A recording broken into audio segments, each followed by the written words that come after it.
नमस्कार. नमस्कार. नमस्कार. मी डॉक्टर प्रमोद काळे या व्याख्यानाच्या आभासी व्याख्यानामध्ये आपल्या सर्वांचं स्वागत करतो. जसं की आपल्याला माहिती आहे की या 15 ऑगस्ट 2021 आपण स्वातंत्र्याचा अमृत महोत्सव म्हणून साजरा केला आणि हे येणारं पूर्ण वर्षभर आपण अमृत महोत्सवी वर्ष म्हणून साजरे करणार आहोत. राष्ट्रीय स्वयंसेवक संघाच्या विविध आयामापैकी विज्ञान भारती या संस्थेने असं या अमृतोत्सवी महोत्सव या वर्षाच्या निमित्तानं वर्षभर काही कार्यक्रम करायचं आयोजन करण्याचं ठरवलेलं आहे आणि त्यामधलाच हा शुभारंभाचा पहिला कार्यक्रम माननीय जयंतराव सहस्त्रबुद्धे यांचं व्याख्यान आणि त्याचा विषय असा आहे की स्वतंत्र संग्राम आणि विज्ञान. या आभासी व्याख्यानामध्ये माननीय जयंतराव सहस्त्रबुद्धे त्याचबरोबर या कार्यक्रमाचे प्रमुख पाहुणे माननीय doctor Pramod ji Yewale sir, doctor Babasaheb Ambedkar Marathwada विद्यापीठ औरंगाबाद या विद्यापीठाचे कुलगुरू आणि त्याचबरोबर कार्यक्रमाचे अध्यक्ष ज्येष्ठ स्वयंसेवक माननीय श्री अनिलजी भालेराव, विभाग संघचालक राष्ट्रीय स्वयंसेवक संघ संभाजीनगर, या सर्वांचं त्याचबरोबर विज्ञान प्रेमी सर्व बंधू आणि भगिनी या कार्यक्रमात जे उपस्थित झालेत त्या सर्वांचं मी शब्दसुमनांनी स्वागत करतो. आणि थोडक्यात या कार्यक्रमाची मी रूपरेषा अशी सांगतो की कार्यक्रम आता आपला वेळेवरच सुरू झालेला आहे. तर कार्यक्रमाची सुरुवात सरस्वती वंदनानं होईल. त्यानंतर नितीनजी आदापुरे हे या कार्यक्रमाचं पार्श्वभूमी त्याचं प्रास्ताविक करतील. त्यानंतर माननीय जयंतराव सहस्त्रबुद्धे हे विस्तृत व्याख्यान या विषयावर दिलेल्या करतील. त्यानंतर माननीय प्रमोदजी येवले सरांचं मार्गदर्शन होईल. अध्यक्षीय समारोप माननीय अनिल भालेरावजी करतील आणि आभार प्रदर्शन आणि वंदे मातरमनी या कार्यक्रमाची सांगता होईल. तत्पूर्वी प्रत्येक व्याख्यानाच्या सुरुवातीला थोडक्यात मी वक्त्यांचा, मार्गदर्शकांचा, अध्यक्षांचा थोडक्यात परिचय करून देईल आणि मग त्यांचं ते व्याख्यान सुरू होऊ शकेल. त्यानुसार सर्वप्रथम मला वाटतं ऑडिओचा कुणाचा काही प्रॉब्लेम नसावा. Nitinji, audio video okay? हा, ठीक. ओके, ठीक आहे. Okay okay. तर आपण सगळ्यांना काही टेक्निकल प्रॉब्लेम नाही असं गृहीत धरून आपण सरस्वती वंदनेनं सुरुवात करूयात. कुमारी कृतिका तुपकरी हिला मी अशी विनंती करतो की तिनं सरस्वती वंदना सादर करायचं. माझा आवाज येतोय? चालेल, मी सुरुवात करते. या कुंदेंदु तुषार रथवना, या शुभ्र वस्त्रावृता, या वीणावरदंड वंदित करा, या श्वेत पद्मासना, या ब्रह्माच्युत शंकर प्रभृतिभिः देवै सदा वंदिता, सा मां पातु सरस्वती भगवती निःशेष जाड्यापहा, शुक्लां ब्रह्मचारसार परमा, आद्यां जगद्व्यापिनी, वीणापुस्तकधारिणीम् अभयदाम्, जाड्यान्धकारापहा, हस्ते स्फटिकमालिकां विदधतीं, पद्मासने संस्थिता, वन्दे तां परमेश्वरीं भगवतीम्, बुद्धिप्रदां शारदा, बुद्धिप्रदा शारदा।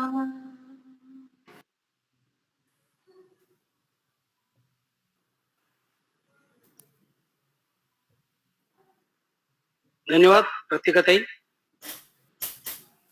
यानंतर विज्ञान भारतीचे संयोजक माननीय डॉक्टर श्री नितीन अधापुरे यांना मी अशी विनंती करतो की एकंदरच विज्ञान भारतीची संकल्पना जे आपल्याकडे नवीन पार्टिसिपंट्स आहेत त्यांच्यासाठी आणि या आजच्या या शृंखलेतलं पहिलं पुष्प गुंफत असताना त्याची मागची काही पार्श्वभूमी याचं थोडक्यात प्रास्ताविक नितीनजींनी करावं असं मी त्यांना विनंती करतो.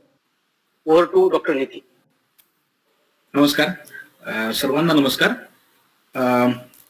मुळात हा आजचा कार्यक्रम विज्ञान भारतीने ऑर्गनाईज केलाय. विज्ञान भारती याची कल्पना तशी बऱ्याच लोकांना आहे, परंतु एक थोडक्यात मी सांगायचं म्हटलं तर विज्ञान भारती ही भारतीय विज्ञान प्रामुख्याने या विषयावर काम करणारी अशी ही राष्ट्रीय संघटना आहे. जेव्हा मी भारतीय विज्ञान असं म्हणतो तर तेव्हा त्याचा दोन अर्थ होतात. भारतीय विज्ञान म्हणजे प्राचीन भारतीय विज्ञान आणि भारतीय विज्ञान म्हणजे आधुनिक भारतीय विज्ञान, अशा दोन्ही बाजूंचा दोन्ही विषयांचा यात अंतर्भाव आहे.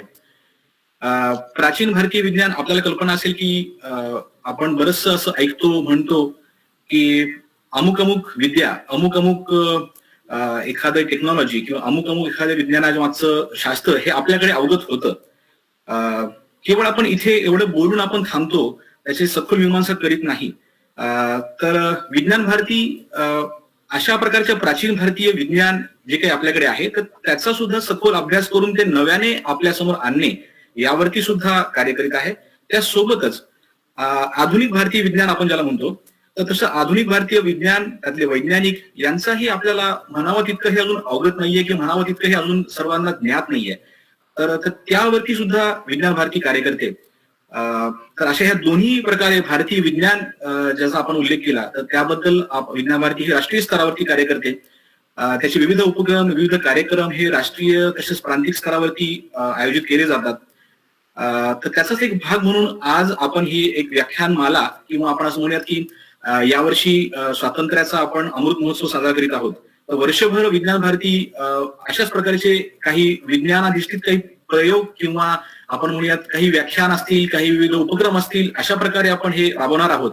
तर त्याचा शुभारंभ जो आहे तो देवगिरी प्रांतातला शुभारंभ हा आपण आज करीत आहोत. या आजच्या व्याख्यानांच्या निमित्ताने विज्ञान भारतीचे राष्ट्रीय अध्यक्ष म्हणून विजयजी भटकर आहेत. त्यासोबतच अनिलजी काकोडकर शेखरजी मांडे आपल्याशी निगडीत आहेत, विज्ञान भारतीशी निगडीत आहेत. तर मी फारसा वेळ न घेता आपल्या एक जी प्रस्तावना आहे कार्यक्रमाची ही थोडक्यात इथे थांबवतो. त्यापूर्वी मला आणखी गोष्ट सांगायची आहे की आपण वर्षभर जे उपक्रम राबवणार आहोत तर पर्टिक्युलर जो एक कार्यक्रम घेणार आहोत तर तो असा आहे की एकंदरीत की हे जे आधुनिक भारतीय वैज्ञानिक आहेत आपण त्याला असं म्हणूया की स्वातंत्र्याचा जो संग्राम आहे तर त्याबद्दल ज्यांनी योगदान दिलं तर त्या पर्टिक्युलर सर्व वैज्ञानिकांचं आधुनिक भारतीय विज्ञानात काम केलेल्या लोकांचं आपण विस्तृतपणे आपण व्याख्यानमाला आपण एक त्याची आयोजित करणार आहोत. तर त्याचा तुम्हाला विस्तृतपणे कळेलच नंतर. पण सांगायची गोष्ट अशी की त्या व्याख्यानमालेचा निरोप आपल्यापर्यंत पोहोचण्यासाठी कृपया आपण सर्वांनी आपलं नाव आपला मोबाईल नंबर इथे चॅटबॉक्स मध्ये जर टाकला तर आपल्याला तो संदेश पोहोचवण्यासाठी आम्हाला ते खूप सोपं जाईल. एवढी एक विनंती. एवढं बोलून मी माझी प्रस्तावना इथे थांबवतो. प्रमोदजी. ओके, धन्यवाद नितीनजी. यानंतर मी माननीय जयंतराव सहस्त्रबुद्धे यांना आमंत्रित करणार आहे. तत्पूर्वी त्यांचा थोडक्यात परिचय.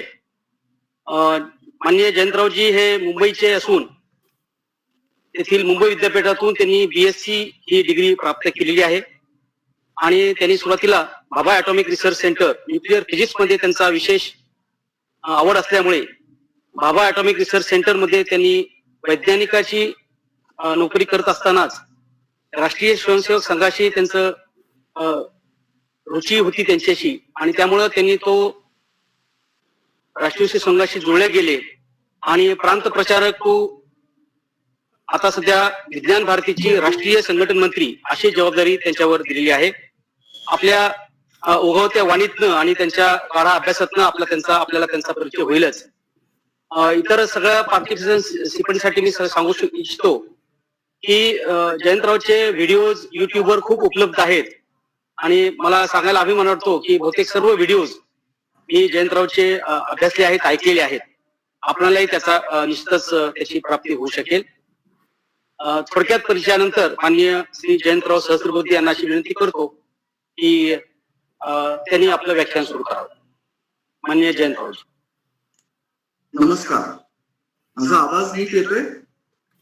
हो हो हो. आजच्या या आपल्या कार्यक्रमाचे मुख्य अतिथी आदरणीय डॉक्टर प्रमोदजी येवले, या आपल्या कार्यक्रमाचे सन्माननीय अध्यक्ष श्रीमान अनिलजी भालेराव, या कार्यक्रमासाठी उपस्थित असलेले सर्व आत्मीय बंधू भगिनी, तुम्हा सर्वांनाच माझा हार्दिक नमस्कार. सुरुवातीलाच तुम्हाला सर्वांना हार्दिक शुभेच्छा देतो, कारण आपण सर्वांनी आपल्या देशाच्या स्वातंत्र्याच्या 75व्या वर्षात गेल्या 15 ऑगस्ट पासून पदार्पण केलंय. जाणतो की आपल्या देशातच सगळेजण सर्व ठिकाणी स्वातंत्र्याचं हे अमृत महोत्सवी वर्ष साजरं करायचा प्रयत्न करणार आहे. आणि अशा सगळ्या या एका मोठ्या प्रयत्नातला भाग म्हणून विज्ञान भारतीनेही हे स्वातंत्र्याचं अमृत महोत्सवी वर्ष साजरं करायचं ठरवलंय.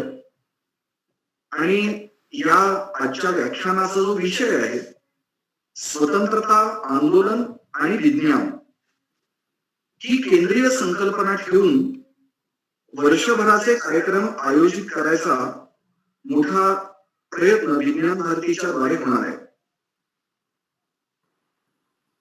आपण सगळेजण जाणतो की आपल्या देशामध्ये 47 साली आपल्याला स्वातंत्र्य मिळालं.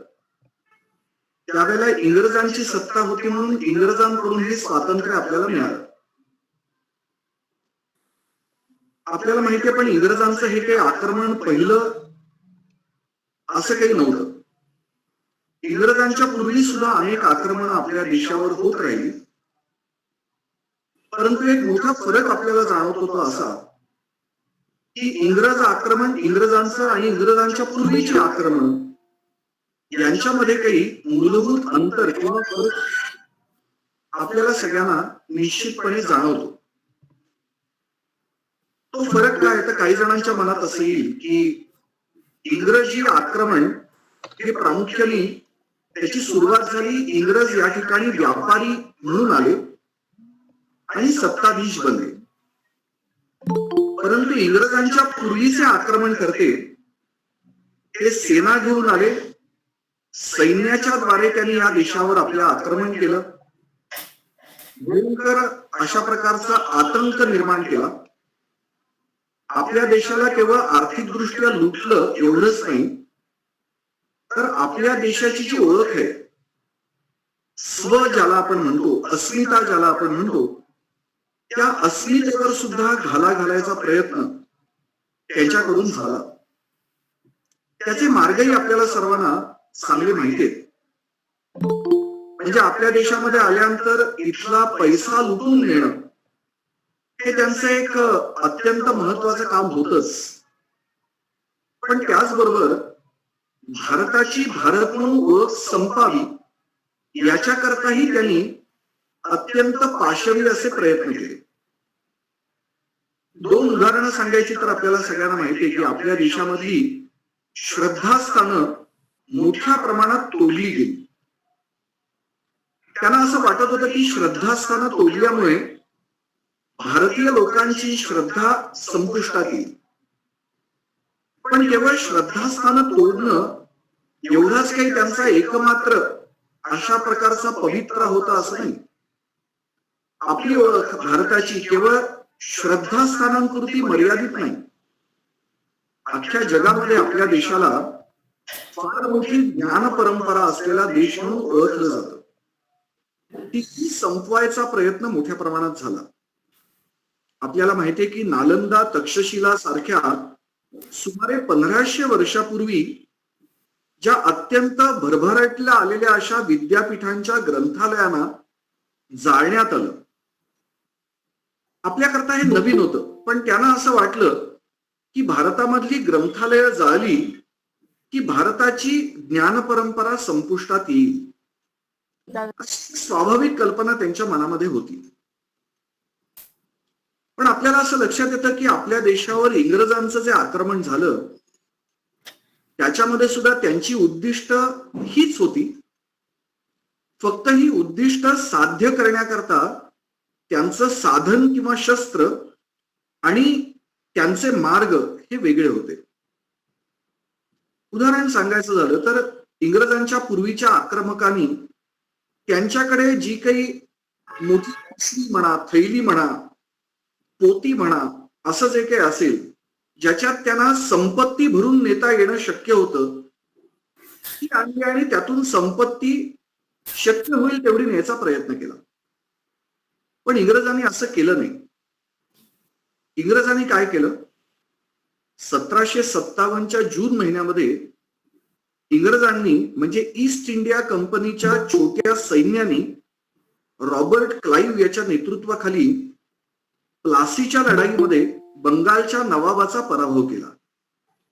आणि ही इतिहासामध्ये ब्रिटिश सत्तेची आपल्या देशातली सुरुवात मानली जाते. जून 1757. 1760 मध्ये आज आपण ज्याला औद्योगिक क्रांती म्हणतो अशी पहिली औद्योगिक क्रांती इंग्लंडमध्ये सुरू झाली. आपल्याला सगळ्यांना माहिती आहे की कुठच्याही उद्योगासाठी 2 प्रकारच्या गोष्टींची मूलभूत आवश्यकता असते. एक म्हणजे मोठ्या प्रमाणात पैशाच्या रूपाने भांडवल लागतं आणि दुसरी अत्यंत महत्वाची गोष्ट म्हणजे साधन संपत्ती, कच्चा माल हा अत्यंत मोठ्या प्रमाणात लागतो. या 2 गोष्टींची फार मोठी आवश्यकता इंग्लंडमध्ये होती कारण या दोन्ही गोष्टींचा अभाव इंग्लंडमध्ये होता. भारतामध्ये 1757 साली जी सत्ता प्रारंभ झाली बंगालच्या छोट्या एका क्षेत्रापुरती ती मर्यादित होती. त्यावेळेलाच इंग्रजांना एक फार मोठ्या प्रमाणात पैसा या देशातून मिळण्याला सुरुवात झाली. पण एक फार वेगळी गोष्ट आपल्याला या ठिकाणी आणखी पाहायला मिळेल. 67 म्हणजे 1757 पासून अवघ्या 10 वर्षात इंग्रजांनी एका संस्थेची या ठिकाणी सुरुवात केली. थोडं रहस्य टिकवून ठेवण्याकरता मी तुम्हाला वेगळ्या मार्गाने त्या संस्थेचा परिचय करून देतो. 1767 हे वर्ष लक्षात ठेवूया. आज आपल्या देशामध्ये विज्ञान प्रौद्योगिकी विभाग म्हणजे इंग्रजीमध्ये ज्याला department of science and technology केंद्र सरकारचं जे आहे DST त्याच्या संकेतस्थळावर जर जाऊन आपण पाहिलं तर तुम्हाला त्या ठिकाणी एक आश्चर्यकारक माहिती पाहायला मिळेल. तिथे असलेलं वाक्य मी तुम्हाला सांगतो. तुम्ही संदर्भ अवश्य मनात जोडू शकाल असा विश्वास आहे मला.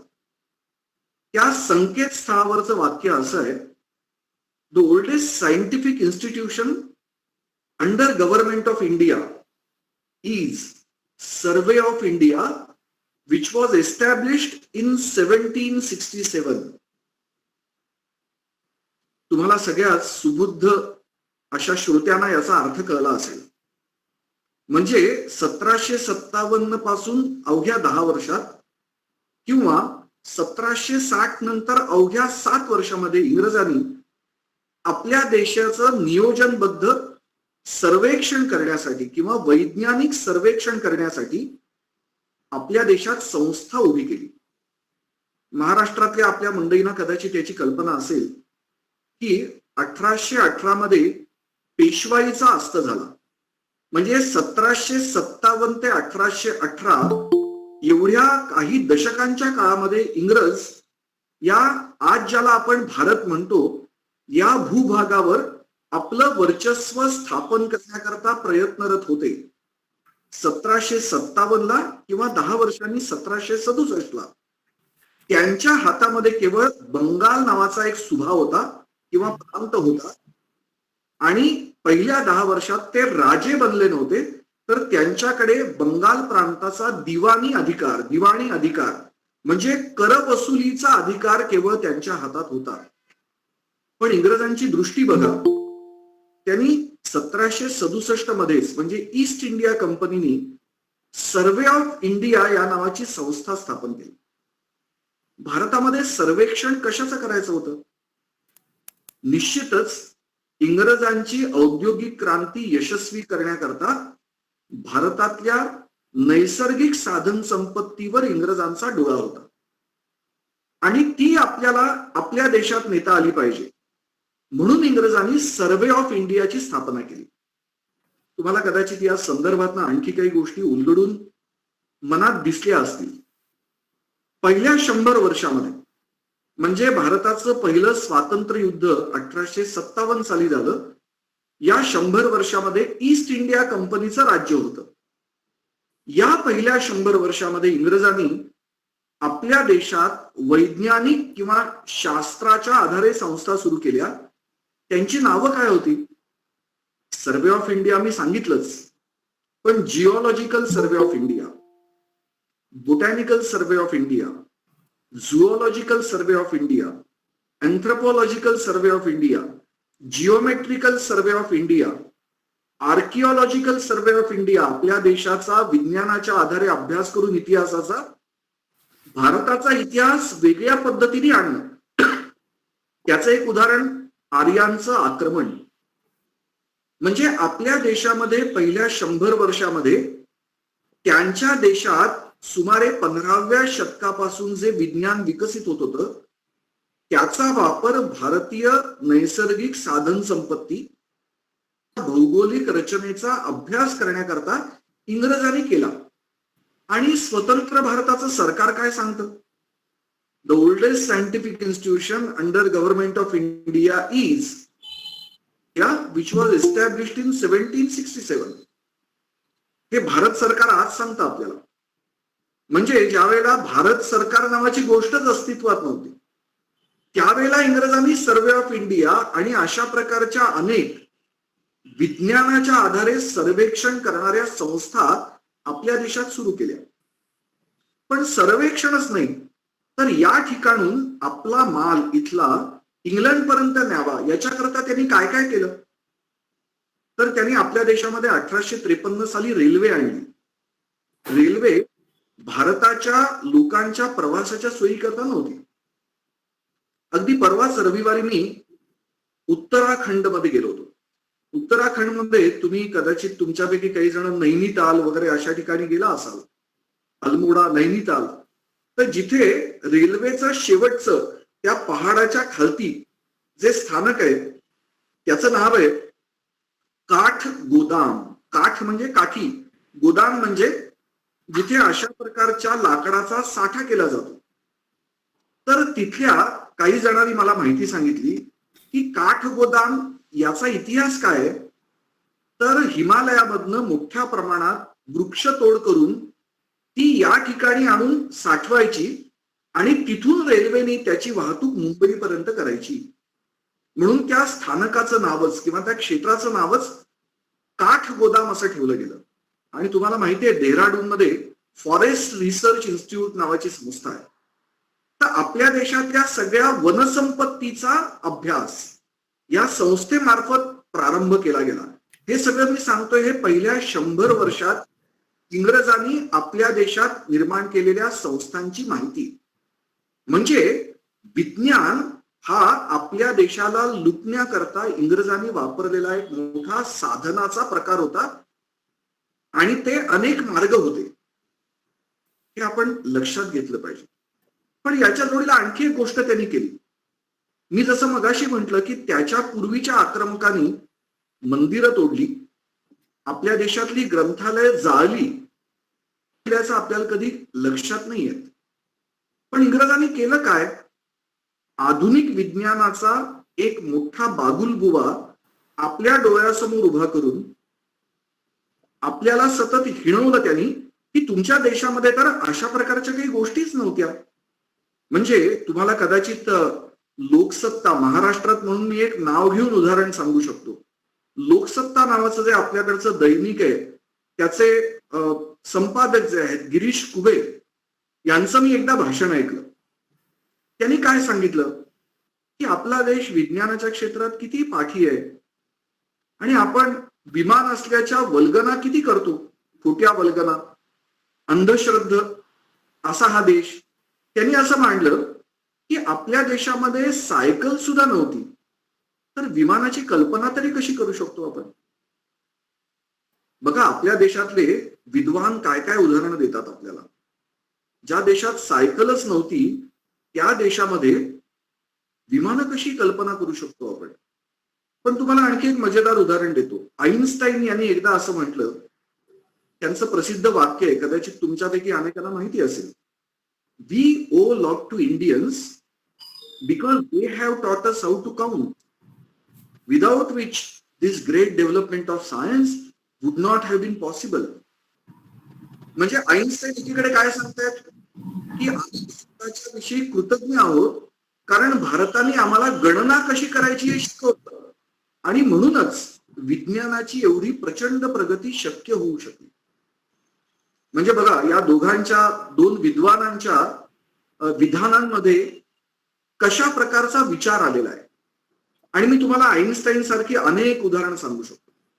म्हणजे अशी आपल्या देशाची ज्ञान परंपरा अख्ख्या जगाला जे आपण दिलं तरी सुद्धा इंग्रजांनी आपल्याला काय सांगितलं, इंग्रजांनी आपल्याला काय मनात टाकलं आपल्या, जे मेकॉले सांगायचा की आम्हाला इथे काळे इंग्रज तयार करायचे. तर त्यांनी काय केलं तर मंदिरांना तोडलं नाही, मंदिरांना हात नाही लावला, पण मंदिरात प्रवेश करणाऱ्या भारतातल्या भक्तिभाव घेऊन जगणाऱ्या माणसाच्या मनामध्ये त्या मंदिरातल्या देवतेविषयीच शंका निर्माण केल्या आणि त्याच्या मनात प्रश्नचिन्ह निर्माण केली की अरे हे खरं आहे का. राम सेतूच्या वेळेला आपण ऐकलं की रामच अस्तित्वात नव्हता तर राम ही कवी कल्पना आहे, कारण काव्य येते असं आपण म्हणतो. मग ही कवी कल्पना आहे तर रामसेतू आहेच कुठे. रामसेतू हा कल्पनेतच आणता येत नाही आपल्याला, कारण राम हा शेवटी एक काल्पनिक अशा प्रकारचा नायक होता, काव्यात वर्णन केलेला. अशा प्रकारच्या त्यांनी आजचे जे मोठमोठे वैज्ञानिक आहेत ना, इथे सुद्धा तुमच्यामध्ये बरेच वैज्ञानिक जमलेले आहेत, ते काय सांगतात, आम्हाला एव्हिडन्स बेस्ड अशा प्रकारच्या गोष्टी पाहिजेत, नाहीतर आम्ही विश्वास नाही ठेवणार बरं का. असे विद्वान सगळे. त्यामुळे ते आपल्याला विचारतात रामाचा पुरावा द्या, अन्यथा राम खोटा आहे. अशा प्रकारच्या अनेक कल्पना इंग्रजांनी आपल्या मनात टाकल्या. आपल्या देशातल्या ज्या काही शिल्लक असलेल्या ग्रंथांना त्यांनी आग नाही लावली, ते जाळलं नाही, तर त्यांनी असं सांगितलं की हे सगळं ज्ञान ज्या भाषेमध्ये आहे ती संस्कृत भाषाच मेलेली आहे. तर ती मेलेली भाषा घेऊन तुम्ही आता आधुनिक जगात चालणार. तुम्हाला आपल्याला कदाचित माहिती असेल, महाराष्ट्रातल्याच काही विद्वानांनी त्यावेळेला असं सांगितलं होतं की संस्कृत टाकून द्या आणि इंग्रजी भाषा जे वाघिणीचं दूध आहे ती आपण स्वीकारूया, तरच आपल्याला आधुनिक जगामध्ये सन्मानाने प्रगती करता येईल. विद्वान आपल्याला हे सगळे सांगत राहिले आणि त्यांनी आपल्या देशातल्या ग्रंथालयांना पुस्तकांना जाळलं नाही इंग्रजांनी, पण आपल्या मनामध्ये संस्कृत विषयी अशा प्रकारची एक संकल्पना निश्चित केली की संस्कृत सोडून दिली पाहिजे. संस्कृतमध्ये काही अर्थ नाही. संस्कृतमध्ये जे ज्ञान आहे ते म्हणजे अंधश्रद्धांचा किंवा अंधविश्वासाचा एक बजबजपुरी असलेला भाग आहे. अशा प्रकारची कल्पना आपल्या मनात आणली आणि याला आधार होता विज्ञानाचा. विज्ञानाला तर्कपूर्ण कुठचा तरी पुरावा देऊनच आपण विज्ञान तर्कसंगत किंवा कारण मीमांसा देऊन आपण सिद्ध करू शकलो पाहिजे, अन्यथा सगळं खोटं आहे, अंधविश्वास आहे. आणि हे सगळं त्यांना करता आलं आधुनिक विज्ञानामुळे. आशिष नंदी नावाचे एक मोठे तत्वचिंतक आपल्या देशामध्ये आहेत, मोठे, आता जवळजवळ 80 वर्षाच्या पेक्षा जास्त वय. त्यांनी आपल्या देशामध्ये विज्ञानाचा इतिहास, हिस्ट्री ऑफ सायन्स या विषयाचा खूप मोठा अभ्यास केलाय. आंतरराष्ट्रीय स्तरावर त्यांना मान्यता आहे. त्यांनी एका पुस्तकात विधान काय केलंय बघा, मजेदार विधान. ते असं म्हणतात these Western imperialists, they used to impress minds of natives with a new kind of black magic based on modern scientific principles. जे आज आपण आपल्या देशात अंधश्रद्धा निर्मूलन समिती सारख्या संस्था आहेत, त्या अनेक बाबांचा भोंदूपणा आपल्याला सतत दाखवायचा प्रयत्न करतात. हे आशिष नंदी काय म्हणतात, ज्यांना आपण, म्हणजे त्यांनी असा शब्द वापरलाय, so called scientific explorers or British imperialists, what they have done, they have impressed the minds of native Indians with a kind of black magic, काळी जादू, which was based on modern science. म्हणजे त्यांनी केलं काय, आपल्याला सुद्धा काळी जादूच दाखवली. आणि त्याची अनेक उदाहरणं या आशिष नंदीने आपल्या त्या पुस्तकामध्ये नमूद केलेली आहेत. म्हणजे आपल्या देशातल्या लोकांना संभ्रमात टाकणं, स्वतःच्या अस्तित्वाविषयीच, भारतीय या नावाची जी ओळख आपली आहे, भारत म्हणून जी काही अस्मिता आहे, त्या अस्मितेला सुरुंग लावायचा प्रयत्न विज्ञानाच्या आधारे इंग्रजांनी केला. म्हणजे नुसता पैसा लुटला नाही, तर आपल्या देशामधल्या भारताच्या स्वत्वाला त्यांनी सुरुंग लावला. आपल्या मनातच आपल्याविषयी प्रश्नचिन्ह निर्माण केलं. आता कुठेतरी सांगितलं गेलं की मी महाराष्ट्रातच काम करायचो, कोकण प्रांताचं दायित्व माझ्याकडे होतं. आपला कोकणातला माणूस, बऱ्याच जणांची चर्चा व्हायची तेव्हा मला विचारायचा, साहेब कॅलिफोर्निया कधी होणार, म्हणजे कोकण हा कोकण राहू नये, त्याची जर आपण ते सूत्र पुढे नेलं तर भारत राहू नये. भारत काय बनावा, इंग्लंड बनावा.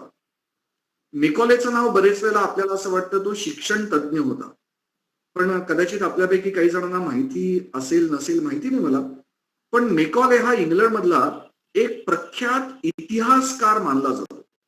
हिस्ट्री ऑफ इंग्लंड नावाचं एक मोठं पुस्तक किंवा ग्रंथ मेकॉलेनी लिहिलाय. तो आपण वाचण्यासारखा आहे की त्याची मनस्थिती काय होती. तर या मेकॉले सारख्या अनेक लोकांनी, किंवा त्यांच्यानंतर एक सीले नावाचा मोठा एक ब्रिटिश इतिहासकार होऊन गेला, यांनी काय म्हटलंय की इंग्रजांचं हे सगळ्या जगातलं हे जे काही वसाहतवादी पसरणं आहे, ते आहे काय नेमकं. या सिलेने हिस्ट्री ऑफ इंग्लंड अशा पद्धतीने पुस्तकाला नाव नाही दिलं, तर त्यांनी असं म्हटलं की दिस इज एक्सपान्शन ऑफ इंग्लंड, म्हणजे इंग्लंडचा हा विस्तार आहे. आणि तुम्हाला माहिती आहे की इंग्रजांनी नंतर एक कॉमनवेल्थ नावाची संकल्पना पुढे आणली. मग ऑस्ट्रेलिया असेल, न्यूझीलंड असेल, म्हणजे ज्या ठिकाणी गोऱ्या लोकांनी जाऊन तिथल्या स्थानिक लोकांना मारून आपल्या वसाहती निर्माण केल्या, अमेरिका ही सुद्धा तशीच एक वसाहत आहे. तर अशा सगळ्या ठिकाणांना आपल्या छायेखाली ठेवणं, याच्याकरता कॉमनवेल्थ, आपण कॉमनवेल्थ गेम्स वगैरे असा एक अजूनही त्याची शेपूट उरलेली आहे असा प्रकार अनुभवतो. तर अशा प्रकारच्या गोष्टी त्यांनी केल्या. आणि यांनी एक, मी खूप दिवसांपूर्वी the Oxford history of British empire नावाचं पुस्तक वाचलं. 5 खंडांमध्ये आहे ते. त्याच्यामध्ये ते असं म्हणतात की what was the goal of British empire, to extend British ideas and ideals throughout the world. म्हणजे ब्रिटिशांच्या संकल्पना आणि ब्रिटिशांच्या आदर्शांना अख्ख्या जगामध्ये नेणं, पसरवणं आणि स्थापित करणं, ही ब्रिटिशांच्या साम्राज्याची मूळ संकल्पना होती, उद्देश होता. म्हणजे अख्ख्या जगाला ब्रिटनमय करून टाकणं, त्या त्या ठिकाणची त्यांची ओळख लोकांची संपवून टाकणं. मी प्रांतप्रचारक होण्याआधी गोव्यामध्ये विभाग प्रचारक होतो, आणि मला एक उत्सुकता अशी होती की गोवा हा तर ब्रिटिशांच्या अंमलाखाली राहिलेला प्रदेश नाही, तो पोर्तुगीजांच्या अंमलाखाली राहिलेला प्रदेश आहे. तर काय फरक असेल अशी एक मनात उत्सुकता होती, आणि मी त्या ठिकाणी गेलो 94 साली. मला तिथे एक पुस्तक वाचायला मिळालं.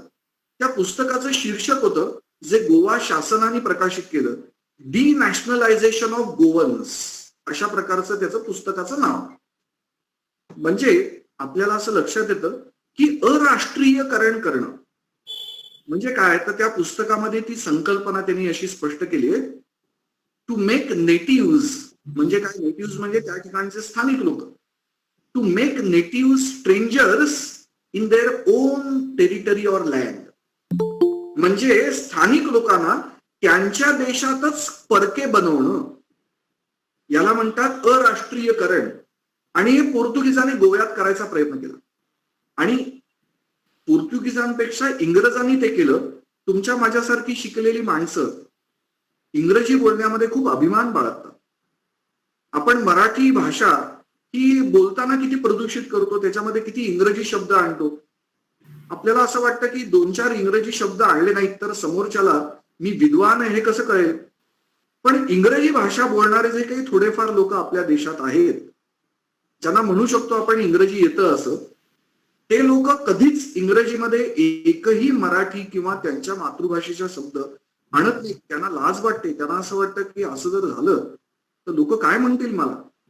म्हणजे स्वतःची भाषा तोडफोड करण्यामध्ये धन्यता मानणं आणि विदेशी भाषा मात्र अत्यंत सोवळ्या पद्धतीने जपणं, अशी मानसिकता आजही आपल्याला स्वतंत्र भारताची 74 वर्षाची यात्रा झाल्यानंतर दिसते. म्हणजे इंग्रजांनी आपल्या मनावर विज्ञान सुद्धा इंग्रजीमध्येच केलं पाहिजे. आज बरेच विज्ञान क्षेत्रातले लोक, विज्ञान भारती स्वदेशी विज्ञान संस्था आहे, मातृभाषेतून विज्ञान केलं पाहिजे म्हणून बोलत असतात अनेक गोष्टी. तर अनेक विद्यापीठातले मोठमोठे विद्वान विज्ञान क्षेत्रातले ते म्हणतात का हो आमच्यावर हे बंधन का, की आमचं शोधपत्र कुठच्या तरी एका आंतरराष्ट्रीय विज्ञान पत्रिकेमध्ये प्रकाशित झालेलंच असलं पाहिजे. मी त्यांना एक छोटी उपाय म्हणून गोष्ट सांगतो. हे जर आपल्याला तोडायचं असेल तर काय केलं पाहिजे. ते म्हणतात की आम्हाला शक्य नाही हो, सरकारकडनं हे सगळं झालं पाहिजे, नीती बदलली पाहिजे, धोरणं बदलली पाहिजे आणि हे सगळं काम याचं ठेका आम्ही विज्ञान भारतीला देतोय. आम्ही मात्र इंग्रजीमध्येच विज्ञान करत राहणार, पण वरून हे सगळं झालं पाहिजे. म्हणजे मी त्यांना उपाय सांगतो छोटासा, की हे आपल्याला सगळं संपवायचं असेल तर सोपा उपाय काय, आपण आपली सगळी शोधपत्र भाषेत लिहायला सुरुवात करू. स्वाभाविकच आपल्याला आंतरराष्ट्रीय विज्ञान पत्रिकांची गरजच भासणार नाही. कारण मला माहितीये, मी विज्ञान भारतीत काम करताना अनेक विद्वान भेटतात. काही जणांनी जपानमध्ये काम केलंय, काही जणांनी जर्मनीत काम केलंय, काही जणांनी इस्रायलमध्ये काम केलंय, काही जणांनी फ्रान्समध्ये काम केलंय. ते म्हणतात की त्यांच्या देशात मात्र त्यांचे सगळे शास्त्रज्ञ त्यांची शोधपत्र त्यांच्या भाषेतच प्रकाशित करतात. राष्ट्रीय पत्रिका लागत नाहीत, कारण फ्रेंच भाषेतली आंतरराष्ट्रीय पत्रिका कुठची असेल, कुठचीच नाही. फ्रेंच भाषेतली विज्ञान पत्रिका ही फ्रान्स पुरतीच मर्यादित आहे. जपानी भाषेतली विज्ञान पत्रिका ही जपान पुरतीच मर्यादित आहे.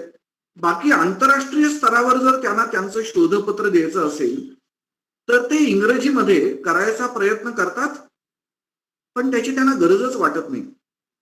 म्हणजे सोपा उपाय काय बोलण्यापेक्षा आपणच आपलं शोधपत्र जर मराठीत, हिंदीत, गुजरातीमध्ये, कन्नडमध्ये लिहायला सुरुवात केली तर ही अटच सरकारला ठेवायला लागणार नाही.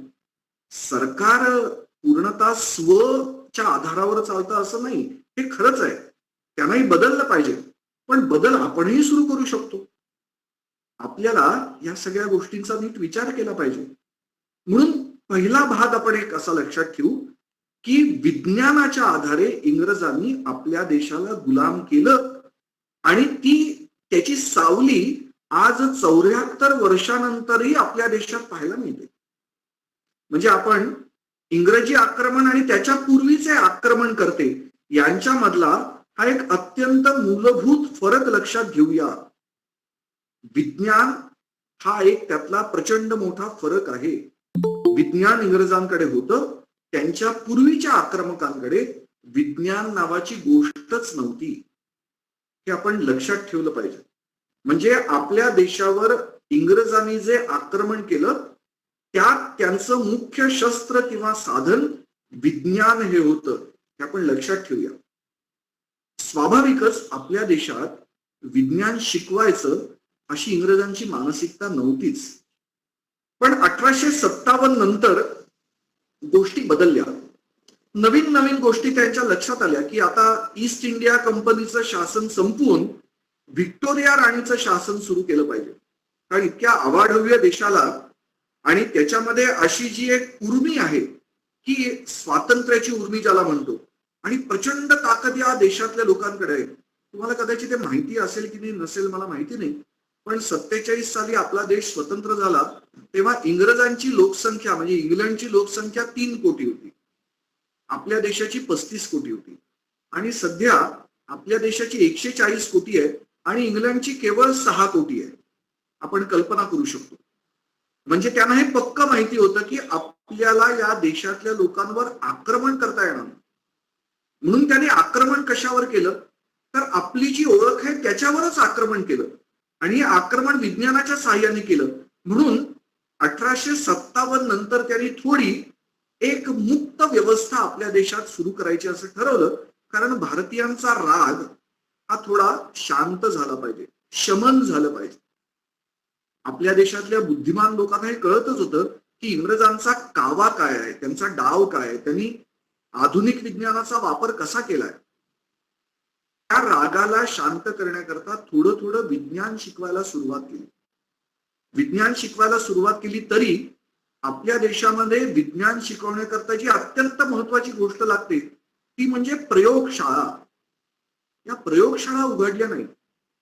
प्रयोग करणं आणि प्रयोगशाळा यांच्यावर त्यांनी बंदीच ठेवलेली होती. म्हणजे मुक्त मनाने त्यांनी विज्ञान आपल्या देशात शिकवायला सुरुवात केली असं झालं नाही. आणि हा त्यांचा डाव पहिल्यांदा ओळखला डॉक्टर महेंद्रलाल सरकार यांनी. हे आपल्या देशातले दुसरे एमडी झालेले असे डॉक्टर होते. पण वैद्यकीय ज्ञानाबरोबरच त्यांना खगोल, गणित, भौतिक, रसायन अशा विज्ञानाच्या विविध शाखांमध्ये फार मोठा रस होता. ते त्याचा अभ्यास करायचे. बुद्धिमान होते, अत्यंत प्रतिभाशाली होते. त्यांच्या ही गोष्ट लक्षात आली आणि त्यांनी असं ठरवलं की आपल्याला आपल्या देशातल्या प्राचीन इतिहासाचा अभ्यास केला तर लक्षात असं येतं की भारताची जी अत्यंत मोठी भरभराट होती, भारत ज्ञानाच्या क्षेत्रात विश्वामध्ये सर्वात आघाडीवर होता. अख्ख्या जगातल्या लोकांना कानाकोपऱ्यातल्या जर ज्ञान मिळवायचं असेल तर भारतात यावं लागायचं. या सगळ्याचं कारण काय होतं तर आपल्या देशात झालेली विज्ञानाची फार मोठी प्रगती. या डॉक्टर महेंद्रलाल सरकारांनी ओळखलं आणि त्यांनी हे ओळखलं की आपल्याला जर आपल्या देशाला पुन्हा एकदा सगळ्या गोष्टींचं पुनरुज्जीवन करायचं असेल तर आधुनिक विज्ञान शिकलं पाहिजे, आत्मसात केलं पाहिजे आणि त्याचा मेळ आपल्या देशातल्या प्राचीन भारतीय विज्ञानाबरोबर केला पाहिजे. आणि ही अशा प्रकारची संकल्पना मनामध्ये ठेवून त्यांनी 1876 साली आपल्या देशातली पहिली स्वदेशी विज्ञान संस्था सुरू केली. आता इथे काळ सुद्धा आपण लक्षात ठेवूया बरं का. 1885 ला मुंबईमध्ये काँग्रेसची स्थापना झाली. साधारण 1880 मध्ये लोकमान्य टिळकांचं नेतृत्व उदयाला येत होतं आणि त्यांनी लाल बाल पाल आणि त्यांनी स्वदेशी कल्पना, देशामध्ये स्वदेशी संकल्पनेची मुहूर्तमेढ जर कुठच्या क्षेत्रात झाली असेल तर ती पहिल्यांदा विज्ञानाच्या क्षेत्रात झालेली आहे. अशा प्रकारची स्वदेशी संस्था पहिल्यांदा आपल्या देशात तयार झाली. त्याच्या आधी 1876च्या आधी स्वदेशी उद्योग सुरू केला होता जमशेदजी टाटांनी. ती म्हणजे स्वदेशी मिल्स या उद्योगाची उभारणी. पण तुम्हाला आश्चर्य वाटेल की जमशेदजी टाटा हे त्याचे स्वामी किंवा मालक होते, पण त्या उद्योगामध्ये आलेली यंत्र आणि तंत्र ही सगळी इंग्लंडमधनं आयात केलेली होती. आपल्या देशात विकसित झालेल्या यंत्रज्ञानामुळे किंवा तंत्रज्ञानामुळे हे उद्योग उभे राहिलेले नव्हते. देशातल्या जमशेदजी टाटा किंवा तत्सम मंडळींचा पैसा त्यामध्ये लागलेला होता. एवढीच काही ती त्याला स्वदेशी म्हणू शकू अशी कल्पना होती. म्हणजे आपण हे लक्षात ठेवूया की आपल्याला विज्ञानाच्या आधारे देशाचा पुनरुद्धार करता येईल अशी संकल्पना मनात ठेवून त्यांनी स्वदेशी विज्ञान संस्था सुरू केली. त्याचं नाव आहे Indian association for cultivation of science, 1876 साली. आणि याच संस्थेमध्ये आपल्या देशातल्या आधुनिक विज्ञानातल्या पहिल्या वैज्ञानिक किंवा शास्त्रज्ञांच्या पिढीची निर्मिती झाली. जगदीशचंद्र बसू, प्रफुल्लचंद्र राय किंवा श्यामाप्रसाद मुखर्जींचे वडील आशुतोष मुखर्जी. आणि अगदी आश्चर्य वाटेल तुम्हाला की आपल्या देशाला विज्ञान क्षेत्रातलं एकमात्र नोबेल प्राइज मिळालं, पुरस्कार मिळाला, तो चंद्रशेखर व्यंकटरमण यांना.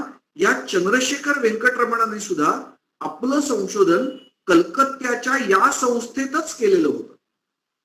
म्हणजे कल्पना करा, आज तुम्ही या संस्थेच्या संकेतस्थळावर जाऊन पाहिलं तर तुम्हाला एक फार छान गोष्ट पाहायला मिळेल. त्या संस्थेच्या परिचयामध्ये त्यात असं म्हटलंय की it was established by doctor Mahendralal Sarkar, which was solely native and purely national.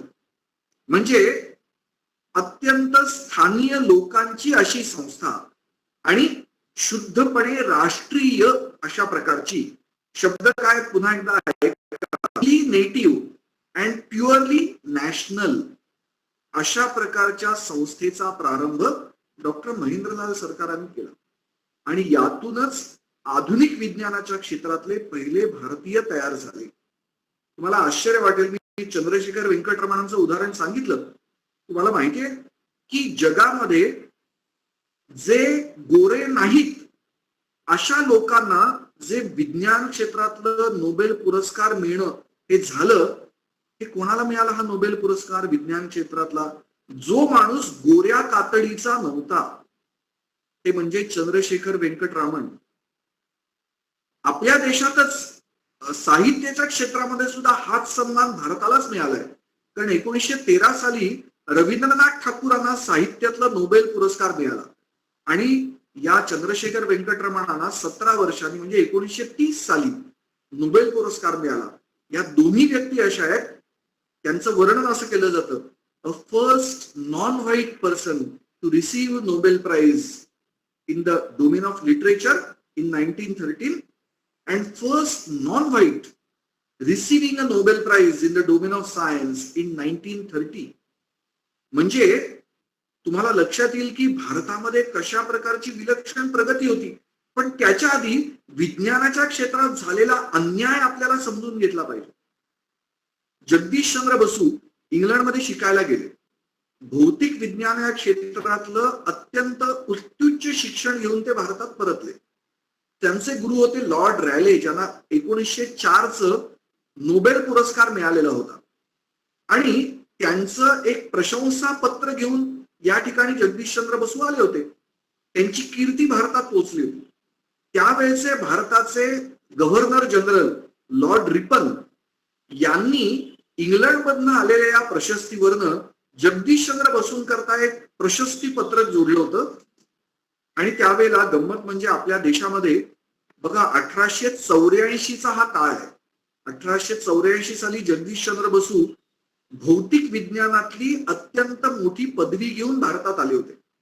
आणि त्यांच्या पाठी विशेषण होती की अत्यंत प्रतिभावान अशा प्रकारचा हा माझा विद्यार्थी, असं लॉर्ड रॅले सांगत होते. तर त्यांच्याकरता प्रशस्ती पत्रक त्यावेळच्या भारतातल्या सर्वोच्च इंग्रज अधिकाऱ्यांनी दिलं होतं. पण आपल्या देशामध्ये शिक्षण क्षेत्रात 2 प्रकारच्या सेवा असायच्या. इम्पिरियल एज्युकेशन सर्व्हिस, याच्यामध्ये केवळ इंग्रजी लोकच प्राध्यापक म्हणून रुजू होऊ शकायचे, इंग्रज प्राध्यापकच असायचे. आणि एक आणखी सेवा होती, त्याचं नाव होतं प्रोव्हिन्शियल एज्युकेशन सर्व्हिस. ती केवळ स्थानिय लोकांकरता म्हणजे भारतीय लोकांकरता होती. आता मजा बघा, अन्याय कसा आहे की इंग्रज व्यक्तीला जो पगार दिला जायचा त्याच्या 2/3 कमी पगार हा त्याच्याच इतकं शिक्षण घेतलेल्या त्या इंग्रज प्राध्यापका इतकीच क्षमता असलेल्या भारतीय व्यक्तीला दिला जायचा. 2/3 कमी. म्हणजे कल्पना करा तुम्ही कसा अन्याय होता आपल्या देशामध्ये, भेदभाव होता. जगदीशचंद्र बसू आले आणि त्याला लॉर्ड रिपननी असं म्हटलं होतं शिक्षण खात्याला की यांना इम्पिरियल एज्युकेशन सर्व्हिस मध्ये नोकरी दिली पाहिजे. इतका हा बुद्धिमान आणि प्रतिभावान असा भारतीय तरुण आहे. ॲलन क्रॉफ्ट नावाच्या एका शिक्षणाधिकाऱ्याने हे नाकारलं आणि ज्या प्रेसिडेन्सी कॉलेजमध्ये जगदीशचंद्र बसू प्राध्यापक म्हणून रुजू होऊ इच्छित होते, तिथल्या प्राचार्यांनी तर या गोष्टीचा प्रचंड निषेध केला आणि त्याच्याकरता कारण काय दिलं बघा. इंग्रजीमध्ये ते कारण सांगतो तुम्हाला. त्यांनी असं म्हटलं निषेध करून या नियुक्तीचा, त्यांनी म्हटलं Indians have no aptitude for exact methods of science.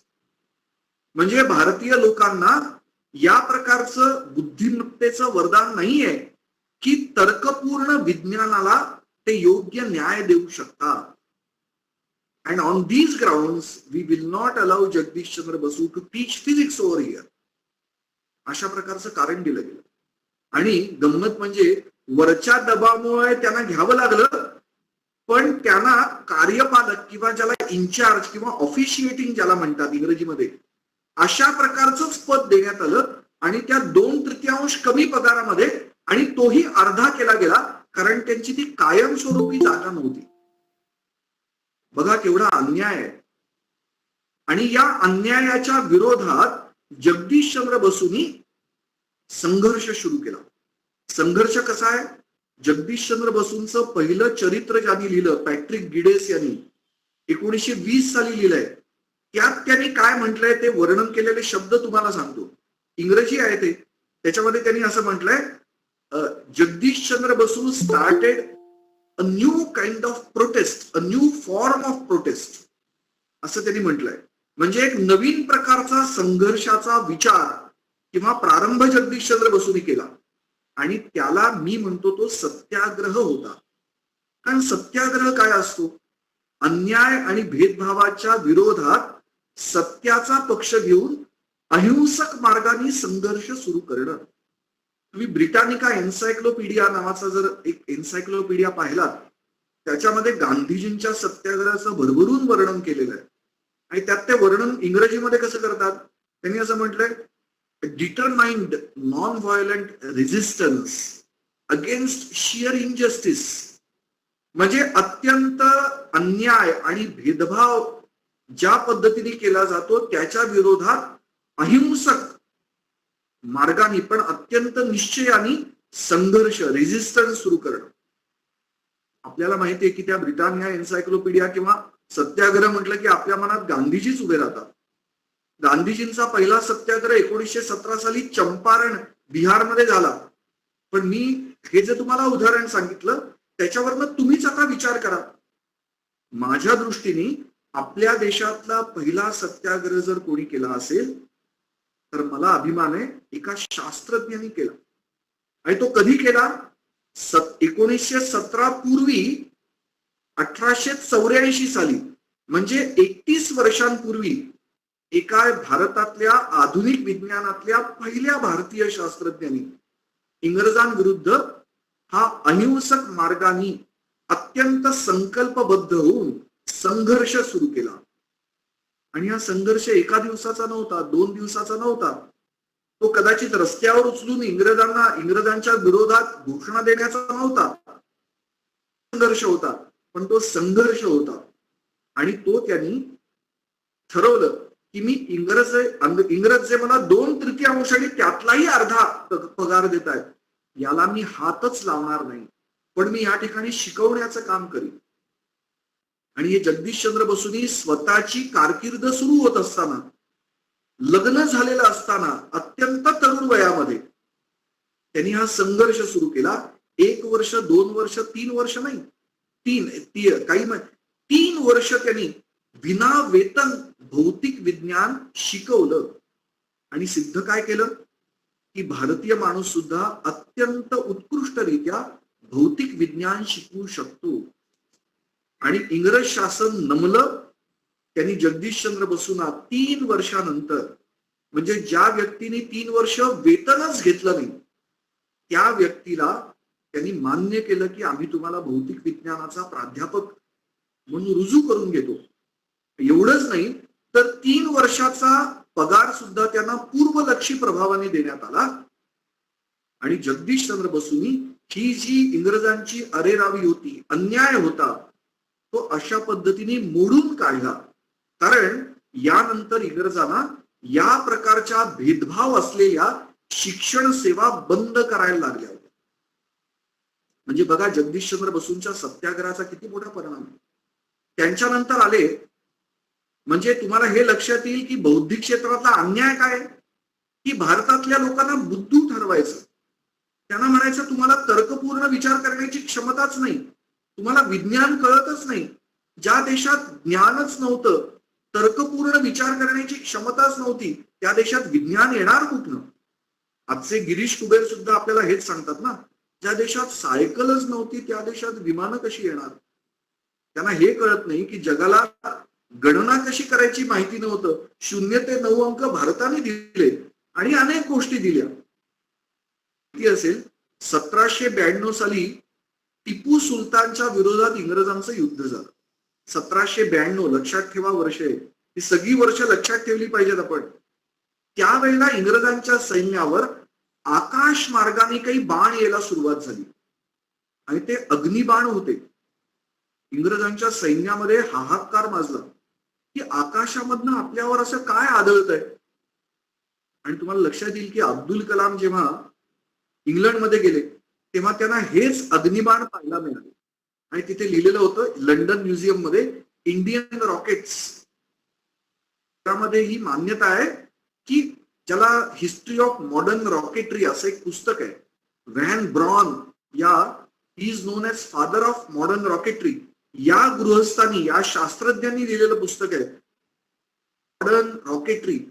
त्याचा पहिला अध्याय आहे, त्यात तो म्हणतो की आधुनिक जगतामध्ये जर सर्वप्रथम जगाला हे कळलं असेल की अशा प्रकारचे अग्निबाण आहेत, तर ते कुठे कळलं, तर ते भारतात कळलं. भारतीय लोकांकडे ही विद्या होती. म्हणजे गिरीश कुबेर काय सांगतात बघा, सायकलच नव्हती तर विमानं कुठून येणार.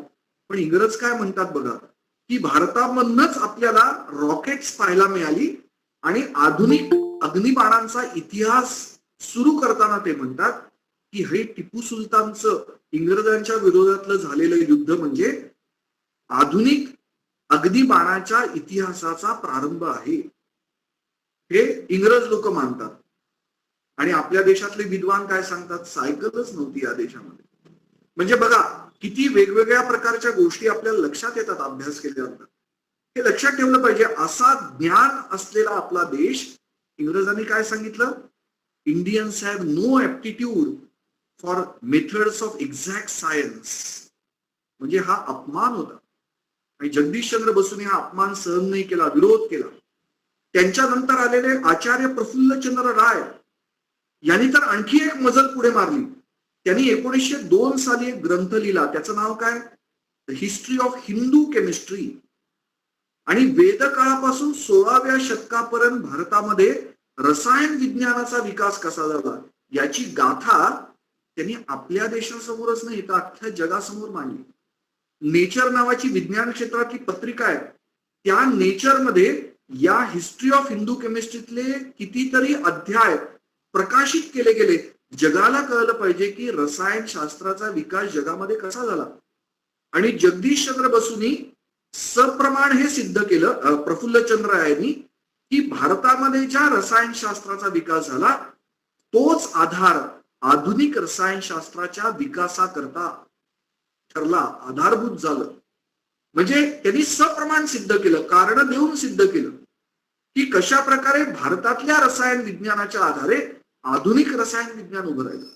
आणि त्याच्या आधी या प्रफुल्लचंद्र यांनी आणखी एक गोष्ट सुरू केली, कदाचित आपण नाव ऐकलं असेल. त्यांनी विज्ञानाच्या आधारे उद्योग निर्मिती आपल्या देशात सुरू केली. 1901 साली त्या पहिल्या उद्योगाचं नाव होतं Bengal chemicals and pharmaceutical works. कदाचित आपल्यापैकी काही जणांनी नाव ऐकलं असेल. मी त्याच्या आधीच्या उद्योगांची माहिती तुम्हाला सांगितली. उद्योग स्थापित झाले पण यंत्र आणि तंत्र आपल्या देशात विकसित झालेलं नव्हतं, ते आयात केलेलं होतं. आणि त्या यंत्र आणि तंत्राच्या मंत्राचा त्यांनी आपल्याला कधीच मागमूस लागू दिलेला नव्हता. आचार्य प्रफुल्लचंद्र यांनी ओळखलं की आपण आपल्या प्रयोगशाळांमध्ये निर्मित झालेल्या आणि भारताचं जे प्राचीन रसायन विज्ञान आहे याचा वापर करून आपण आधुनिक उद्योगाची निर्मिती केली पाहिजे. 1901 साली ही निर्मिती केली आहे. पहिली स्वदेशी उद्योगाची निर्मिती, ज्याचा आधार आपल्या देशात विकसित प्रयोगशाळेत झालेलं विज्ञान होतं. एवढी क्रांतिकारक गोष्ट आहे बघा. 1907 साली टाटानी जमशेदपूरला लोह उद्योग सुरू केला. 1907 साली. आता त्याच्यामध्ये मजेदार गोष्ट आहे, लोह उद्योगाकरता सल्फ्युरिक ऍसिड लागतं आणि सल्फ्युरिक ऍसिड हे आपल्या देशात त्यावेळेला निर्माण होतच नव्हतं. जेव्हा टाटानी हा उद्योग सुरू करायची कल्पना मांडली तेव्हा प्रफुल्लचंद्रराय टाटांकडे गेले. 1904 साली जमशेदजी टाटांचा देहांत झाला. त्यांचा मोठा मुलगा दोराबजी टाटा, तुम्ही कदाचित नाव ऐकलं असेल, दोराबजी टाटा ट्रस्ट आहे, त्या दोराबजींकडे प्रफुल्लचंद्रराय गेले आणि म्हणाले की तुम्ही आता सल्फ्युरिक ऍसिड आयात करायचं नाही, मी रसायन विज्ञान शिकून आलोय, तुम्हाला लागणारं सल्फ्युरिक ऍसिड आता मी तुम्हाला देऊ शकतो. म्हणजे स्वदेशी कल्पना किती मनामध्ये रुजली होती. याच प्रफुल्लचंद्ररायांनी आपल्या देशातल्या क्रांतिकारकांना स्फोटकं कशी बनवायची याचं प्रशिक्षण दिलेलं होतं. आणि इंग्रजांनी या शास्त्रज्ञाविषयी कसा उल्लेख केला होता. मी अनेक गोष्टींचा अभ्यास केला, त्याच्यात मला काही असे ऐतिहासिक दस्तावेज पाहायला मिळाले. त्यात ब्रिटिश पोलिसांनी प्रफुल्लचंद्ररायांविषयी काय लिहिलंय बघा. He is a revolutionary in the garb of a scientist. म्हणजे ते कोण होते, ते क्रांतिकारक होते वास्तविक, पण त्यांनी वेश घातलेला होता शास्त्रज्ञाचा, असं ब्रिटिश पोलिसांनी लिहून ठेवलं. आश्चर्य वाटतं ना आपल्याला हे सगळं ऐकून. म्हणजे आपल्या देशातली प्राचीन विज्ञानाची परंपरा जगासमोर मांडणं, आपल्या देशामध्ये विकसित झालेल्या प्रयोगशाळेतल्या विज्ञानातून स्वदेशी उद्योगाची निर्मिती करणं, अशा प्रकारच्या कल्पना शास्त्रज्ञांनी आपल्या देशात सुरू केल्या. आणि याच शास्त्रज्ञांनी आपल्या देशातल्या क्रांतिकारकांना रसायन विज्ञान शिकवलं आणि स्फोटकं कशी निर्माण करता येतील याचं ज्ञान दिलं. म्हणजे या शास्त्रज्ञांनी कशा प्रकारे या स्वातंत्र्य आंदोलनात उडी घेतली होती. 1916 साली काशी हिंदू विश्वविद्यालय सुरू झालं. जगदीशचंद्र बसूंना पंडित मदन मोहन मालवीय यांनी बोलावलं. तेव्हा जगदीशचंद्र बसू काय म्हणाले की मला आनंद होतोय की आपल्या देशातल्या नालंदा तक्षशिला विद्यापीठांच्या परंपरेचं पुनरुत्थान पंडित मदन मोहन मालवीय यांनी केलंय. त्यांनी असं म्हटलं की आपला देश एकेकाळी 3000 वर्षापूर्वी विज्ञानाच्या आधारे ज्ञान निर्मिती करत होता आणि त्यामुळे आपल्या देशाला जगामध्ये प्रचंड मोठा सन्मान होता. आपण तो हरवून बसलो. आता वेळ आलेली आहे पुन्हा एकदा आधुनिक विज्ञान आणि आपल्या देशातलं प्राचीन विज्ञान याचा अभ्यास करून आपल्याला पुन्हा एकदा ज्ञान निर्मिती प्रारंभ केली पाहिजे. आणि त्याच्याकरता हे विद्यापीठ कार्य करेल आणि आपल्या देशाला पुन्हा एकदा सन्मानाचे दिवस पाहायला मिळतील. Ours country will become intellectual leader of the world, म्हणजे विश्वगुरु. अशा प्रकारची कल्पना जगदीशचंद्र बसूंनी मांडली. या हिस्ट्री ऑफ हिंदू केमिस्ट्रीच्या प्रस्तावनेमध्ये सुद्धा प्रफुल्लचंद्र हेच म्हणतात, मला हा ग्रंथ लिहिल्याचं सार्थक तेव्हाच वाटेल, माझा हा सगळा प्रयास सफल झाला असं मी तेव्हाच म्हणेल जेव्हा भारताच्या नवयुवकाच्या मनामध्ये आपल्या देशाविषयीचा स्वाभिमान हे पुस्तक वाचून जागृत होईल. तो विश्वास तो प्राप्त करेल, आत्मविश्वास. अशा प्रकारची कल्पना होती. आपण बघा, आश्चर्य वाटेल की आज 74 वर्ष स्वातंत्र्याची गेल्यानंतर आपल्या देशातल्या पंतप्रधानांना आत्मनिर्भर भारताची घोषणा द्यावी लागते आणि लोकांना आवाहन करायला लागतं की आत्मनिर्भर बनूया. स्वतंत्र भारताची इतकी वर्ष गेल्यानंतर आत्मनिर्भर बनायची अजूनही कल्पना का मांडावी लागते? कारण आपण सगळेजण त्यासाठी मुळात जो आत्मविश्वास आवश्यक असतो तोच घालवून बसलोय. हा आत्मविश्वास जोपर्यंत जागणार नाही तोपर्यंत आत्मनिर्भरता कशी येईल? आपल्या देशातला गेलेला आत्मविश्वास परत खेचून आणणं हे काम आपल्या देशातल्या शास्त्रज्ञांनी सुरू केलं. आणि हेच स्व, ज्याला आपण स्वतःची अस्मिता ओळख म्हणतो, त्याच्याकरता केलेलं हे त्यांचं योगदान होतं. आपल्या देशाच्या स्वत्वाचं रक्षण झालं पाहिजे. ते स्वत्व अधिक आधुनिक जगामध्ये आपल्याला विकसित करता आलं पाहिजे. याची कल्पना त्यांनी मांडली. तुम्हाला कदाचित हेही माहिती असेल की 1893 साली स्वामी विवेकानंद शिकागोला चालले होते आणि त्यांच्या त्या जहाजाच्या प्रवासात जमशेदजी टाटांची त्यांची भेट झाली. आणि त्यावेळेला जी चर्चा झाली ती, कारण त्यावेळेला हे दोघेही सगळ्या जगाला अनभिज्ञ होते, अनोळखी होते, ते नावारूपाला यायचे होते. पण अशा वेळेला त्या दोन श्रेष्ठ भारतीयांमध्ये आपल्या देशाचं पुनरुत्थान कसं होईल याची चर्चा चालली होती. आणि स्वामी विवेकानंदांना कदाचित गप्पांमधनं कळलं की जमशेदजी आपल्या देशामध्ये स्वदेशी उद्योग उभा करू इच्छितात. म्हणजे त्याच्याकरता यंत्र तंत्र घेण्याकरता ते अमेरिकेत चालले.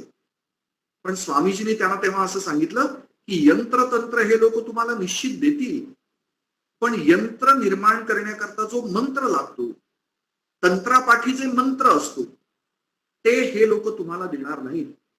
तर यंत्र तंत्र त्याच्या पाठी मुळात जो मंत्र असतो म्हणजे ज्ञान असतं, ज्या ज्ञानाच्या आधारे यंत्र निर्मिती होते आणि तंत्राची निर्मिती होते, ते ज्ञान विज्ञान आपल्याला आपल्या देशातच निर्माण करावं लागेल. जोपर्यंत त्यांच्या यंत्रावर आणि तंत्रावर आपण अवलंबून राहू, आपण कधीच स्वावलंबी होणार नाही. आणि तुम्ही तुमचा उद्योग स्थापन केल्यानंतर तुम्हाला जो नफा होईल त्या नफ्यातून भारतामध्ये विज्ञान संशोधन विद्यापीठ उभं करा, असं जमशेदजींना त्यांनी सांगितलं होतं. जमशेदजी भारतात परत आले. हे दोघे श्रेष्ठ पुरुष परत आयुष्यात कधी एकमेकाला भेटले नाहीत. पण 23 नोव्हेंबर 1898 म्हणजे 5 वर्षानंतर जमशेदजींनी स्वामी विवेकानंदांना पत्र लिहिलं. त्या पत्रामध्ये ते म्हणतात, स्वामीजी, मी माझ्या उद्योगाला सुरुवात केली आहे आणि त्यातून काही लाभ मला होतोय आणि तुम्ही जसं म्हणाला होता तसं आता विज्ञानासाठी संशोधन ज्या ठिकाणी होईल अशा विद्यापीठाचा प्रारंभ करायचं मी ठरवलंय. तर त्याचं नेतृत्व करायला तुम्ही याल का? हे कोण लिहितंय? जमशेदजी टाटा स्वामी विवेकानंदांना लिहितायत. कशा करता लिहितायत? विज्ञान संशोधन विद्यापीठाचं नेतृत्व करण्याकरता या, ज्यातून आपल्या देशाच्या पुनरुत्थानाला सुरुवात होईल, पुनरुत्थानाचं अभियान ज्यातून सुरू होईल. जगदीशचंद्र बसूंना सर्वतोपरी मदत कोणी केली? स्वामी विवेकानंदांनी. 1902 साली स्वामीजींनी या पृथ्वीचा निरोप घेतला. त्यानंतर त्यांच्या शिष्या भगिनी निवेदिता यांनी जगदीशचंद्र बसूंना त्यांच्या निधनापर्यंत म्हणजे 9 वर्ष नंतर केवळ 1911 पर्यंत सर्वतोपरी मदत केली. भगिनी निवेदितांनी जगदीशचंद्र बसूंविषयी एक सुंदर लेख लिहिलाय. त्याचं शीर्षक काय? A Hindu mind in western science and his success. अशा प्रकारचा लेख भगिनी निवेदितांनी लिहिलाय. म्हणजे अशा प्रकारच्या या गोष्टी आपल्याला पाहायला मिळतात. कदाचित तुम्हाला एक आणखी मजेदार गोष्ट सांगतो की सध्या आपण विज्ञान कूटनीती किंवा सायंटिफिक डिप्लोमसीचा विचार करतो. तुम्हाला हे ऐकून कदाचित आश्चर्य वाटेल. दुसऱ्या महायुद्धामध्ये हिटलरनी जर्मनीमध्ये यहुदी म्हणजे ज्यू लोकांवर अन्याय केला, अनंतित अत्याचार केला. सगळे ज्यू पळून जायला लागले. त्यातलेच एक जगविख्यात शास्त्रज्ञ होते आईन्स्टाईन. त्यांनाही पळून जायचं होतं जर्मनीमधनं. आणि ही संधी साधून पंडित मदन मोहन मालवीय यांनी आईन्स्टाईनला पत्र लिहिलं की तुम्ही भारतात येऊन आमच्या विद्यापीठामध्ये भौतिक विज्ञान शिकवायला सुरुवात करा. हे पत्रही उपलब्ध आहे. आईन्स्टाईन यांचं उत्तर आलं की हो, मी भारतात यायला तयार आहे भौतिक शास्त्राचा प्राध्यापक म्हणून. पण दुर्दैवानी हे पत्र पंडित मदन मोहन मालवीय यांच्या उशिरा हातात पडलं. मदन मोहन मालवीय यांनी त्याला पत्र लिहिलं, पण ते पत्र जर्मनीमध्ये पोहोचेपर्यंत आईन्स्टाईन अमेरिकेला आश्रय घेण्याकरता निघून गेलेले होते. आश्चर्य वाटतं ना अशा घटना ऐकून? पण तुम्हाला आश्चर्य वाटेल, श्यामाप्रसाद मुखर्जींचे वडील आशुतोष मुखर्जी त्यांनी पहिल्यांदा ही संकल्पना 20व्या शतकाच्या पहिल्या 5 वर्षामध्ये मांडलेली होती. त्यांनी त्यांच्या सत्येंद्रनाथ बोस, मेघनाथ साहा किंवा तुम्हाला कदाचित पुण्यामध्ये एक आघारकर रिसर्च इन्स्टिट्यूट नावाची संस्था आहे. ते डॉक्टर आघारकर जे मुंबईतनं कलकत्त्याला शिकायला गेले होते, अशा सगळ्या शास्त्रज्ञांना काय सांगितलं की तुम्ही इंग्लंडमध्ये जाऊन शिकू नका, जर्मनीमध्ये जाऊन शिका. आईन्स्टाईनच्या सापेक्षतावादाच्या शोधपत्रांचं ते मुळात जर्मनीत लिहिले. त्याचा इंग्रजी अनुवाद जगामध्ये पहिल्यांदा कोणी केला? सत्येंद्रनाथ बसू आणि मेघनाथ साहा यांनी केला. म्हणजे आशुतोष मुखर्जींच्या मनात कल्पना होती की शत्रूचा शत्रू तो आपला मित्र, त्याला जवळ केलं पाहिजे. इंग्रजांच्या विरोधात जर्मनीला जवळ केलं पाहिजे, ही कल्पना शास्त्रज्ञांच्या मनामध्ये होती. 20व्या शतकाच्या पहिल्या दशकात त्याच पावलावर पाऊल ठेवून मदन मोहन मालवीय यांनी आईन्स्टाईनला भारतात बोलवलं. आणि तुम्हाला हे माहिती असेल की सुभाषचंद्र बोस काबूल मार्गे पहिल्यांदा जर्मनीत गेलेले होते लष्करी मदत मिळवण्याकरता. की त्यावेळेच्या शास्त्रज्ञांच्या मनामध्ये त्यावेळेचं जागतिक राजकारण, त्याला जिओ पॉलिटिक्स आता म्हणतात, ते सुद्धा कसं त्यांना ज्ञान होतं. आणि शत्रूचा शत्रू तो आपला मित्र झाला पाहिजे याची काळजी विज्ञानाच्या क्षेत्रातून कशी सुरू झाली आणि राजकीय क्षेत्रात ते कसं पुढे चालवलं गेलं हे आपण पाहून थक्क होतो कदाचित. तर अशा अनेक गोष्टी आपल्याला पाहायला मिळतात. आणि असं लक्षात येतं अशा अनेक घटनांमधनं, प्रसंगांमधनं, की या शास्त्रज्ञांनी रस्त्यावर उतरून इंग्रजांच्या विरोधात आंदोलन नाही केलं, लाठी किंवा गोळी खाल्ली नाही, कारावासात गेले नाही, पण जसा अन्याय प्रत्येक भारतीयावर होत होता तसाच अन्याय त्यांनी विज्ञानाच्या क्षेत्रात अनुभवला. आधुनिक विज्ञान आत्मसात करून तेच संघर्षाचं शस्त्र म्हणून इंग्रजांच्या विरोधात वापरलं आणि त्यांनी आधुनिक भारताचा विज्ञानाचा पाया या स्वातंत्र्यपूर्व काळात रचला. आज जे काही आपण विज्ञानाच्या क्षेत्रात कार्य करतोय, इंडियन इन्स्टिट्यूट ऑफ सायन्स ही टाटा आणि मुळात विवेकानंदांच्या संकल्पनेतून निर्माण झालेली संस्था आहे. Indian association of cultivation of science पहिली स्वदेशी विज्ञान संस्था 1876 साली सुरू झाली. इंडियन इन्स्टिट्यूट ऑफ सायन्स 1908 साली सुरू झाली. 1917 साली जगदीशचंद्र बसूंनी विज्ञान मंदिर या नावानी संस्था सुरू केली. कित्येक विज्ञान पत्रिका उभ्या राहिल्या, स्वभाषेतून विज्ञान केलं पाहिजे. जगदीशचंद्र बसू आणि रवींद्रनाथ ठाकूर यांच्यातला पत्रव्यवहार अत्यंत प्रसिद्ध आहे की त्या दोघांनी मिळून विज्ञान बांगला भाषेमधनं आपल्याला कसं करता येईल याच्याकरता कार्य केलं. अशा अनेक गोष्टी आपल्याला फार कमी माहिती असतात. म्हणून विज्ञान भारतीने असं ठरवलंय की स्वातंत्र्याच्या आंदोलनामध्ये विज्ञान जगताचा किती मोठा सहभाग होता हे आपण या स्वातंत्र्याच्या अमृत महोत्सवी वर्षात आपल्या सर्व समाजापर्यंत न्यायचं. कारण मी म्हंटल तसं की आत्मविश्वास जागृत झाल्याशिवाय आत्मनिर्भरता कसं येईल, स्वत्व जागृत झाल्याशिवाय स्वावलंबन कसं येईल, हे करण्याचे प्रयत्न विज्ञानाच्या क्षेत्रात आपल्या देशातल्या या जागतिक कीर्तीच्या शास्त्रज्ञांनी केले. त्यांचं या स्वातंत्र्याच्या अमृत महोत्सवी वर्षामध्ये आपण सगळ्याच स्वातंत्र्य योद्ध्यांचं स्मरण करणार आहोत. त्यांच्या बलिदानाचं स्मरण केवळ करणार नाही आहोत, तर त्यांची जी स्वतंत्र भारताची दृष्टी होती, स्वतंत्र भारताचं जे स्वप्न त्यांच्या मनामध्ये होतं ते पूर्ण करण्याचीही दायित्व किंवा जबाबदारी आपल्यावर आहे. हे सुद्धा याच वेळेला समजून घ्यायचा प्रयत्न आपल्याला सर्वांना करायचा आहे. म्हणून विज्ञान भारतीने असं ठरवलंय की आपण या पद्धतीचा विचार समाजापर्यंत नेला पाहिजे. आणि म्हणून वर्षभराच्या कार्यक्रमांची योजना आपण केली.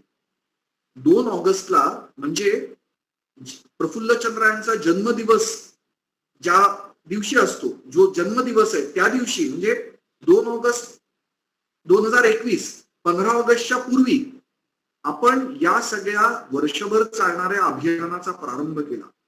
आपल्या केंद्रीय सरकारमधले विज्ञान तंत्रज्ञान मंत्री डॉक्टर जितेंद्र सिंग, सेवक संघाचे माननीय सरकार्यवाह श्री दत्ताजी होसबाळे यांच्या उपस्थितीमध्ये या अभियानाचा शुभारंभ आपण केला. आणि वर्षभर हा विचार समाजापर्यंत घेऊन जाणं. आपल्याला सगळ्यांना असं विचारलं की महात्मा गांधी, भगतसिंग आणि जगदीशचंद्र बोस यांच्यापैकी स्वातंत्र्य योद्धे कोण होते, तर सगळे म्हणतील महात्मा गांधी आणि भगतसिंग होते, पण जगदीशचंद्र बसू हे शास्त्रज्ञ होते. असं नाही, ते शास्त्रज्ञ स्वातंत्र्य योद्धे होते. ही ओळख आपल्या जनमानसात रुजवायची आपल्याला. आणि या स्वातंत्र्य महोत्सवी वर्षामध्ये हा प्रयत्न विज्ञान भारतीतून आपण करणार आहोत. देवगिरी प्रांतामध्ये या अशा अभियानाचा प्रारंभ या कार्यक्रमापासून करायचं असं आपल्या कार्यकर्त्यांनी ठरवलं. आणि मला ही संधी मिळाली तुमच्या समोर हा विचार मांडायची आणि तुम्ही सर्वांनी शांतपणे ऐकून घेतलात, म्हणून तुमच्या सगळ्यांविषयी कृतज्ञता व्यक्त करून मी या ठिकाणी थांबतो. नमस्कार.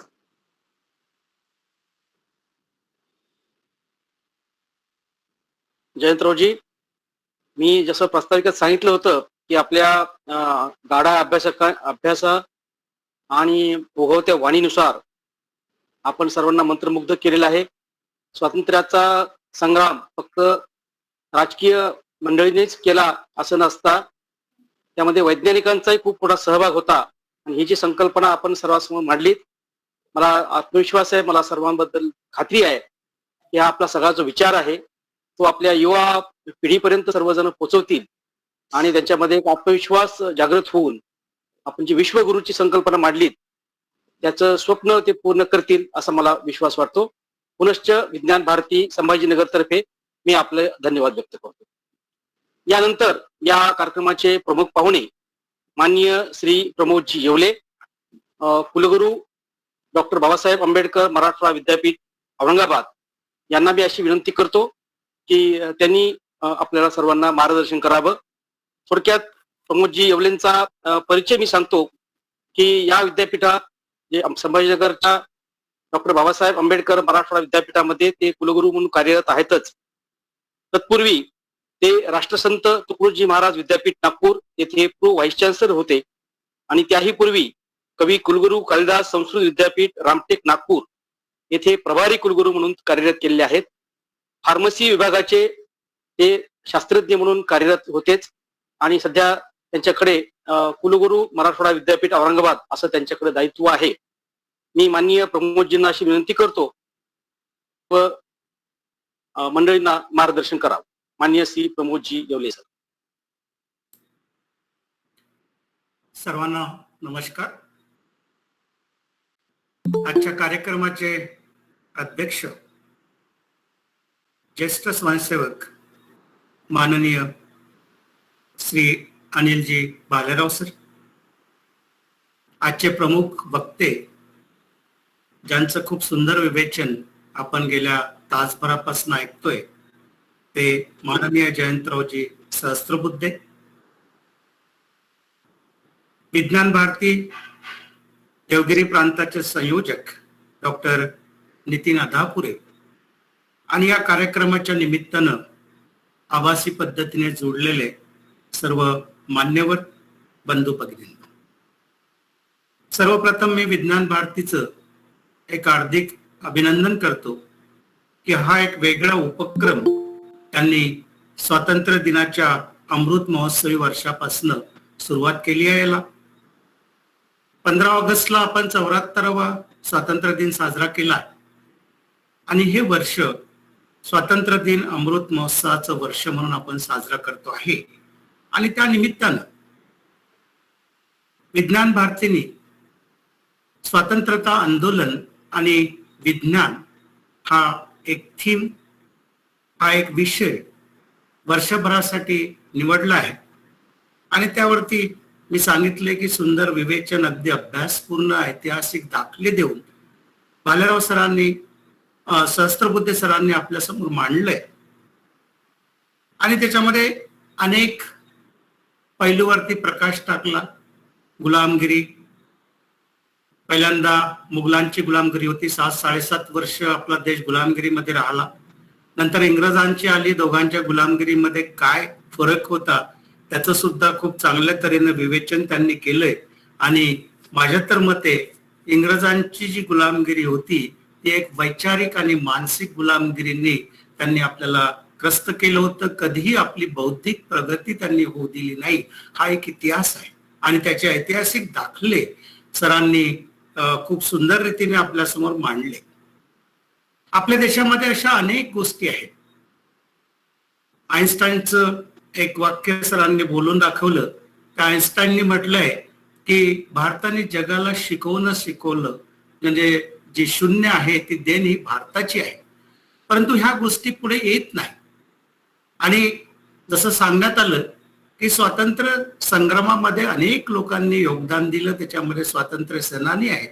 अर्थात त्यांच्या सर्वांसमोर आपण नतमस्तक होऊच, परंतु स्वातंत्र्यपूर्वी आणि स्वातंत्र्यानंतर सुद्धा इतर क्षेत्रामध्ये ते विज्ञान असो, ते सामाजिक असो, सांस्कृतिक असो किंवा राजकीय असो, अशा वेगवेगळ्या क्षेत्रामध्ये अनेकांनी खूप सुंदर, खूप आपलं चांगलं योगदान दिलंय आणि या देशाच्या जडणघडणीमध्ये सुद्धा सहभाग घेतला, त्यांचाही इतिहास तरुण पिढी समोर यायला पाहिजे.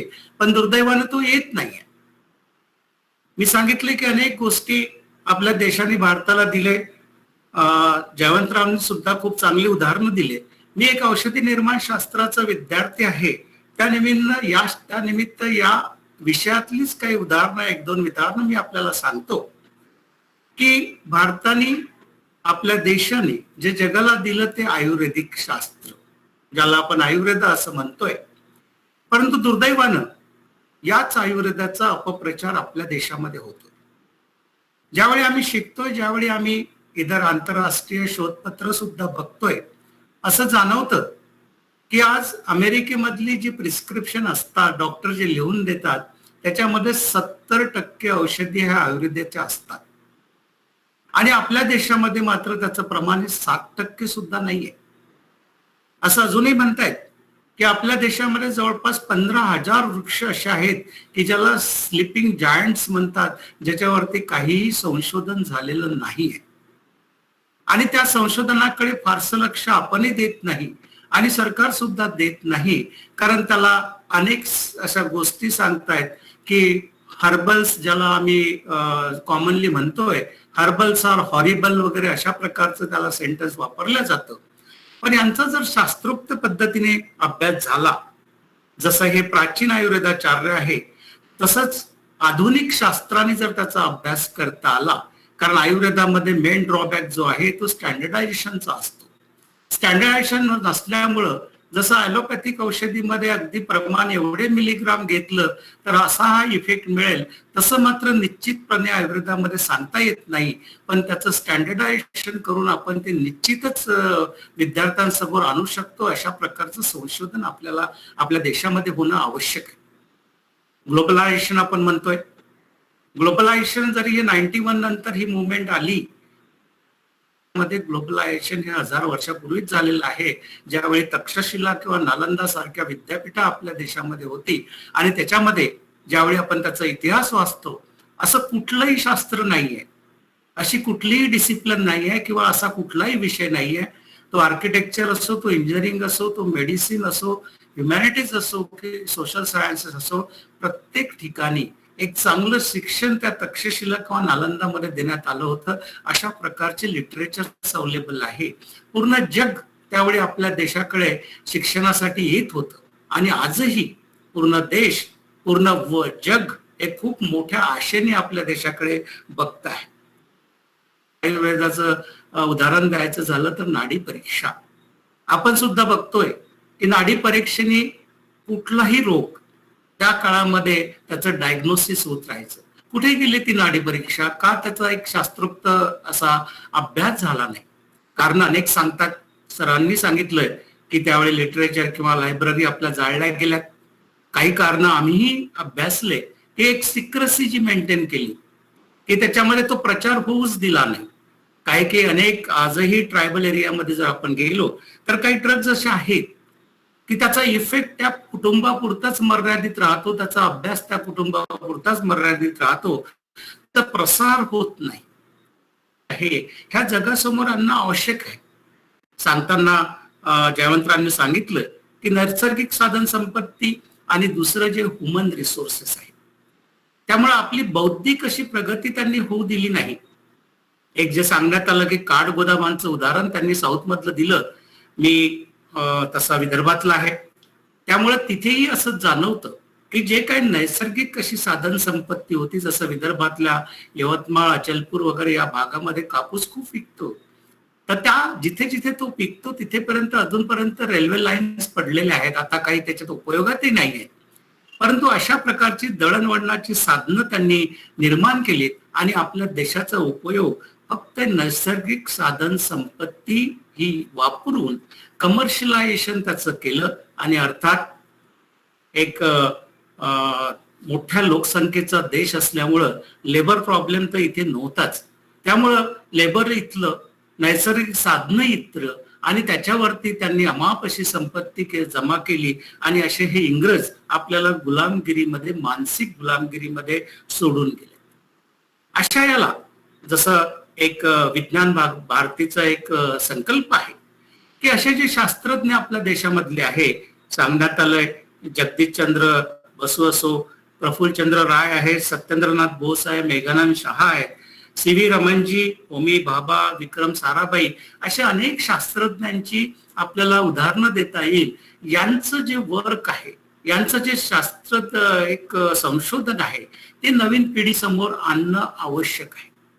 प्रत्येकाचं कॉन्ट्रीब्युशन स्वातंत्र्य संग्रामामध्ये आहे, परंतु जे जे सायंटिस्ट आहेत, आज जर दुर्दैवानं असं म्हणावं लागेल की जी शिक्षण पद्धती आहे त्याच्यामध्ये आमूलाग्र बदल करण्याची आवश्यकता आहे. आता नवीन एज्युकेशन पॉलिसीमध्ये त्या संदर्भामध्ये बरेच चेंजेस येत आहेत. सरांनी जसं सांगितलं की मातृभाषेमध्ये आज बोलण्याचं आपण काहीतरी बाऊ करतोय. शिक्षणामध्ये त्याला आम्ही ज्यावेळी फार्मसी किंवा आता इंजिनिअरिंगचे अर्थात AICTE आता इंजिनिअरिंगचे 14 भाषेमध्ये अभ्यासक्रम सुरू केले. आपल्या महाराष्ट्रामध्ये सुद्धा गव्हर्नमेंट इंजिनिअरिंग कॉलेजमध्येही BE अभ्यासक्रम सुरू होत आहे. ही खूप चांगली सुरुवात आहे. सुरुवातीच्या काळामध्ये कदाचित पर्यायी शब्द अवेलेबल असून नसतील, परंतु त्या दृष्टीने आपण प्रयत्न केले पाहिजे. याचा खूप चांगला एक फायदा जो होईल की मागे 1-2 सेमिनारमध्ये नॅशनल एज्युकेशन पॉलिसीच्या मी सांगितलंय की रिजनल लँग्वेजेसमध्ये किंवा मातृभाषेमध्ये शिक्षण असण्याचे अनेक फायदे आहे. एक फायदा त्याच्यामध्ये ग्रास्पिंग विद्यार्थ्यांचं लवकर होतं, आणि दुसरा असा की जे पालक आहेत, आज कॉन्व्हेंट कल्चर आहे. कॉन्व्हेंट कल्चर बऱ्याचशा पालकांना इंग्रजी समजत नाही, समजतं तर बोलता येत नाही. हा पालक वर्ग शिक्षणापासून वंचित, आपल्या पालकांना शिकवण्यापासून वंचित राहतो. कारण असं म्हणतायत की विद्यार्थ्याचे पहिले गुरु जे असतात ते त्याची आई, त्याचे माता पिता असतात, परंतु हा मुख्य प्रवाहापासून जो वेगळा राहणारा घटक आहे, त्यांना जर शिक्षणाच्या प्रवाहामध्ये आणायचं असेल तर मातृभाषेचं शिक्षण हे महत्वाचं आहे, हे आपण जाणलं पाहिजे. अनेक उदाहरणं सरांनी सांगितले. 1-2 उदाहरणं मी आपल्याला सांगतो, आपला जास्त वेळ घेत नाही. या शिक्षण पद्धतीमध्ये एक भारतीयकरण त्याचं झालं पाहिजे. आज आपल्या मुलांना स्वतःचे आजोबा पणजोबा कोण आहेत माहिती नाही. त्यांना शिवाजी किंवा सावरकर शिकवल्या जात नाही. त्यांना मात्र Aurangzeb, Babur, Elizabeth, Napoleon, Hitler यांचं सर्व हिस्ट्री, त्यांना सर्व इतिहास सांगितला जातो. भाषणामध्ये ज्यावेळी अशा प्रकारचं विषय असतो त्यावेळी सांगतो की मी मराठी माध्यमातून शिकलोय. मी शिकताना प्राथमिक शाळेमध्ये आम्ही एरे एरे पावसा ही कविता शिकलो, मात्र माझी मुलं कॉन्व्हेंट मध्ये शिकताना मीच त्यांना अशा पोएम शिकवल्या की रेन रेन गो अवे. आणि ज्यावेळी मी आता विचार करतो की मी त्यांना हे कशासाठी शिकवलंय, ज्या देशाला पावसाची आवश्यकता आहे तिथे आपण रेन रेन गो अवे फक्त त्याला त्या कॉन्व्हेंटमध्ये ग्रेड किंवा मार्क्स मिळवण्यासाठी शिकवलं, हे शिक्षणासाठी शिकवलेलं नाही आहे, ते आता लक्षात येतं. त्यामुळे हे सर्व बदल आवश्यक आहे. सरांनी एम्पेरिकल प्रोव्हिन्शियल शिक्षण पद्धतीचा खूप चांगलं त्यांचं आज म्हणजे एक माझं भाग्य की त्यांचं लेक्चर मला ऐकायला मिळालंय. सायंटिफिक डिप्लोमॅसी, त्याच्यामध्ये सायंटिफिक डिप्लोमॅसी बद्दल सध्याचं जे कोविड सुरू आहे तेही एक बायोलॉजिकल वॉर आहे आणि चीनने ते आणलं असंही म्हणतायत. आणि हे आम्ही 30 वर्षापूर्वीच केव्हा तरी ऐकलं होतं की अशा प्रकारचे प्रयोग याच्यामध्ये होतील. आज भारतामध्ये क्षमता आहे. आज जर आपण बघितलं तर IT क्षेत्रामध्ये सर्वात जास्त पॉप्युलेशन जी वर्किंग आहे ती आपल्या सिलिकॉन व्हॅलीमध्ये सुद्धा ती इंडियन आहे, आशियन आहे. या क्षमतेचा आपण उपयोग केला पाहिजे. आपले जे संशोधक, कारण जरी आपल्या इतिहासामध्ये प्राचीन काही ग्रंथामध्ये लिहिलेल्या प्रत्येक गोष्टीच्या मागे सायन्स आहे, मात्र त्या अँगलने आपण बघितलं पाहिजे. आणि जे सरांनी सांगितलंय की आपल्या सिस्टीमवरती आपला विश्वास बसू नये, आणि दुर्दैवाने ते या 70 वर्षामध्ये 72 वर्षामध्ये घडलेलं आहे. आपल्या सिस्टीमवरती आपला विश्वास नाही, कारण त्या प्रकारचे संस्कार या नवीन पिढीवरती करण्यात आले. त्यामध्ये सुद्धा बदल करणं आवश्यक आहे. इंडियननेस ऑफ एज्युकेशन, एक शिक्षणाचं भारतीयकरण झालं पाहिजे असं मला वाटतं. आणि या उद्देशाने विज्ञान भारतीने हा एक खूप चांगला उपक्रम हाती घेतलाय. मी त्यांच्या उपक्रमाला हार्दिक शुभेच्छा देतो आणि मला इथे बोलण्याची संधी दिली त्याबद्दल मी आयोजकांचा आभारी आहे. आपण शांतपणे ऐकून घेतलं त्याबद्दल सुद्धा आपणा सर्वांचा आभारी आहे. धन्यवाद. धन्यवाद प्रमोदजी सर. जयंतरावांनी जी काही विज्ञानाची कल्पना मांडली ती आपण आपल्या विद्यापीठाच्या मार्फत निश्चितच तरुण वर्गापर्यंत पोचवाल याबद्दल मला खात्री आहे. यानंतर वेळेचं भान ठेवून अध्यक्षीय समारोप माननीय अनिलजी भालेराव करतील. माननीय अनिलजींना मी अशी विनंती करतो की त्यांनी अध्यक्षीय समारोप करावा. माननीय अनिलजींचा परिचय तसा विस्तृत सांगण्यासारखा सर्व स्वयंसेवकांना तो माहितीच आहे आणि विशेष ज्यांना माहिती नाही ते अभियांत्रिकीतले पदवीधर असून इंडस्ट्रीज लिमिटेड औरंगाबाद याचे ते संचालक पासून ते व्हाईस प्रेसिडेंट या पदापर्यंत ते कार्यरत होते आणि विशेष सामाजिक रुची म्हणून ते जे सध्या औरंगाबाद मधलं सुप्रसिद्ध डॉक्टर हेडगेवार रुग्णालय आहे याच्या जे या रुग्णालय डॉक्टर बाबासाहेब आंबेडकर वैद्यकीय प्रतिष्ठान यांच्यातर्फे चालू जातं ते त्याचे पूर्वीचे पूर्व अध्यक्ष होते आणि राष्ट्रीय स्वयंसेवक संघ संभाजीनगर विभागाचे ते विभाग संघचालक म्हणून कार्यरत आहेत. मी माननीय अनिलजींना अशी विनंती करतो की त्यांनी अध्यक्षीय समारोप करावा. माननीय अनिलजी भालेराव. नमस्कार doctor Yevle sir, Shri Jayantrao Sahasrabuddhe, doctor Pramod Kale आणि नितीन आघापुरे. खरं म्हणजे दोघांचं विवेचन ऐकल्यानंतर मी काही बोलावं असं काही शिल्लक नाही राहिलं. हा विषय असू शकतो विज्ञान आणि स्वतंत्रता, हे खरं म्हणजे आज यांचं बौद्धिक ऐकल्यानंतर कशी जोडणी करता येऊ शकते आणि ते पण स्वातंत्र्य सेनानीमध्ये कसे मोडले जाऊ शकतात हे अतिशय सुंदरपणे आपल्याला आज ऐकायला मिळालं. विज्ञान हा तसा क्लिष्ट विषय आहे आणि तो खूप छानपणे आपण मांडला. येवले सरांनी सुद्धा आपल्याला जी म्हणजे आयुर्वेद आणि ह्या विषयी जी आपल्याला कल्पना दिली की जे सिक्रेसी जी आपल्याकडे होती ती तिच्यामुळे हा प्रसार झाला नाही. या दोघांच्या याच्यातनं एकच आलं की आपलं जे जुनं जे सगळं सायन्स आहे आणि आपणही एकेकाळी खूप पुढे होतो जगामध्ये आणि ही आत्मविश्वासाची जाणीव त्या दोघांनी करून दिली. म्हणजे मी आता इंडस्ट्रीजमध्ये काम करत असल्यामुळे मला कल्पना आहे की जगातले लोक एकेकाळी आपल्याकडे कसं बघत होते. म्हणजे मी 40 वर्षापूर्वी ज्या वेळेला युरोपला गेलो आमचं फिल्मचं सॅम्पल घेऊन विकण्याकरता तिथल्या मार्केटमध्ये, त्यावेळेला त्यांना असं वाटलं की हे सॅम्पल आम्ही मटेरियल इम्पोर्ट केलं आणि ते काहीतरी त्याचे तुकडे स्लिट करून आम्ही त्यांना विकलं इंडियामध्ये, असं बनूच शकत नाही.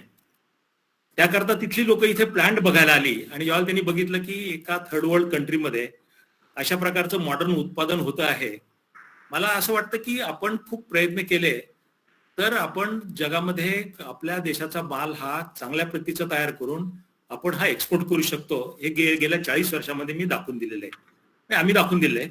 आणि योगायोगाने मला सायन्स आणि टेक्नॉलॉजी आणि रिसर्च आणि डेव्हलपमेंट आणि पेटंटिंग याच्यामध्ये जवळपास 46 वर्ष काम करायला संधी मिळाली आणि त्याचा परिणाम म्हणून जगामध्ये एक्सपोर्ट करणारी कंपनी ठरली आणि 50% वर एक्सपोर्ट करणारी आत्मनिर्भर ज्याला आपण म्हणतो ती 82 सालापासून आमची ती कंपनी ठरली.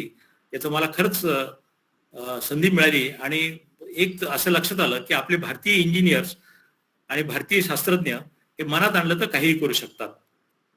मगाशी एक विषय निघाला होता आयुर्वेदाचा, तर इथे मध्यंतरी आपले जे डॉक्टर संतोष नेवपूरकर आहेत ते गेले 27-28 वर्षापासून आयुर्वेदावर रिसर्च करतात आणि त्याच्यातला स्पेसिफिक जो विषय त्यांचा होता तो ब्लड कॅन्सरचा विषय होता आणि त्या ब्लड कॅन्सरवर त्यांनी रिसर्च केलं, 27-28 वर्षाचा डाटा जमा केला आणि त्यांनी असं लक्षात आणून दिलं की ज्या पेशी किंवा ज्या प्लेटलेट ज्या कॅन्सरमुळे मरतात तर त्याला आयुर्वेदावर सोल्युशन आहे आणि त्याचं त्याला पेटंट पण मिळालं.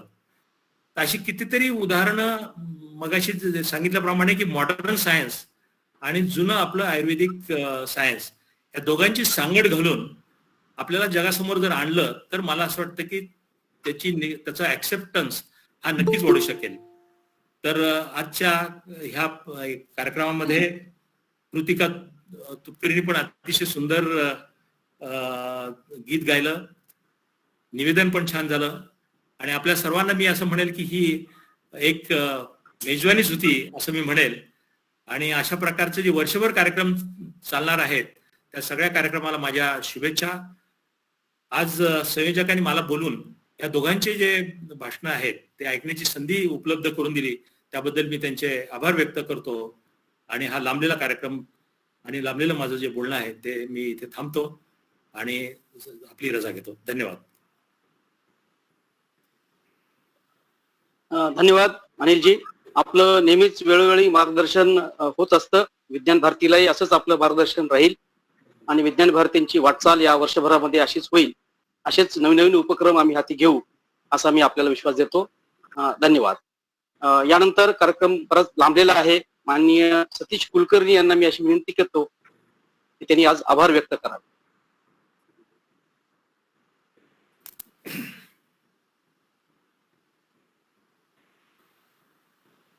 सतीश कुलकर्णी.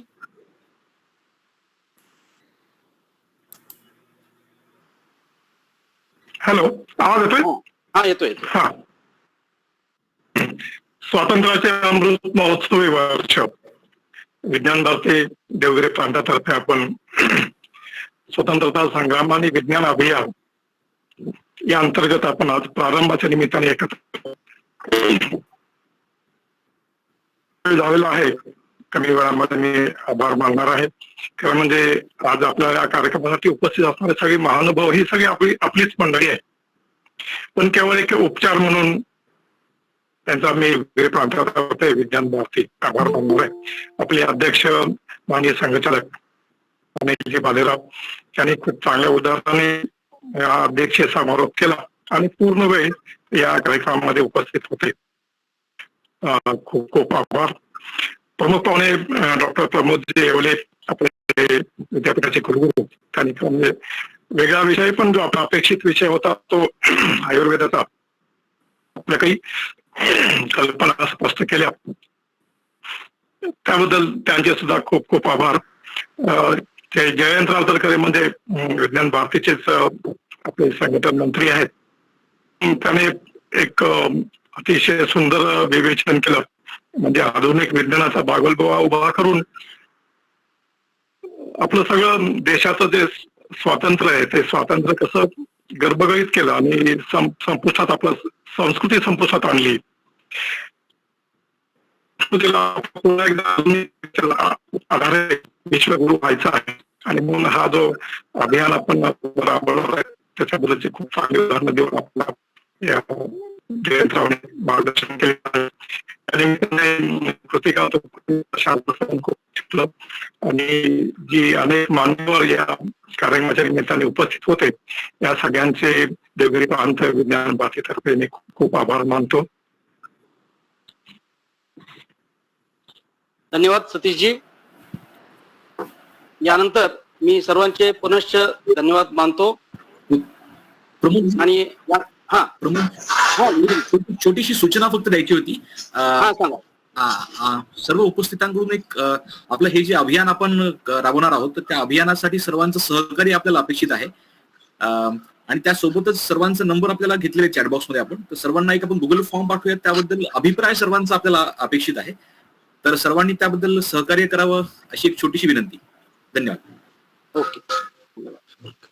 नंतर कार्यक्रमाची सांगता वंदे मातरम होईल. सौ मंजुषा लक्रस वंदे मातरम सादर कर.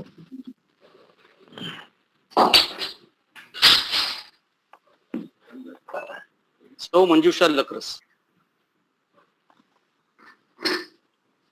वंदे मातरम वंदे मातरम सुजला सुफला मलयज सस्य श्यामला मातरम वंदे मातरम शुभ्र ज्योत्स्नां पुलकितयामिनी फुल्लकुसुमित द्रुमदलशोभिनी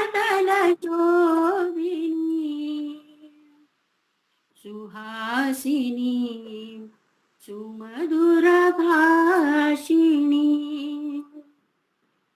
सुखदां वरदां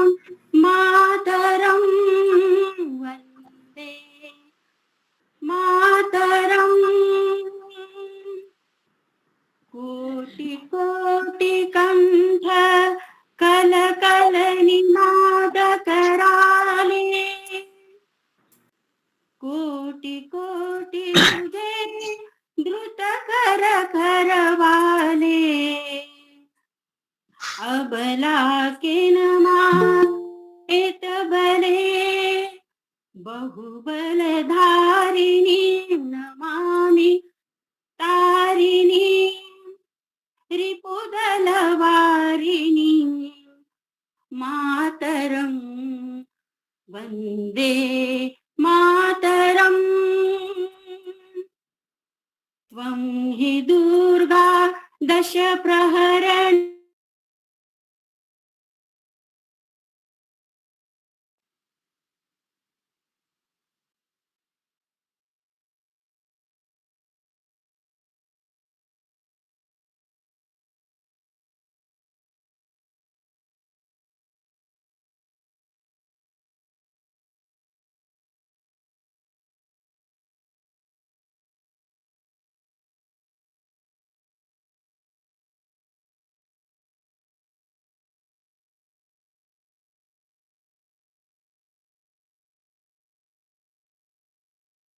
हॅलो काळे सर त्यांचा आवाज घ्यायला हा. तुम्ही पुढे करायला हरकत नाही का? अच्छा, ठीक आहे. मग म्हणजे टेक्निकल ह्याच्या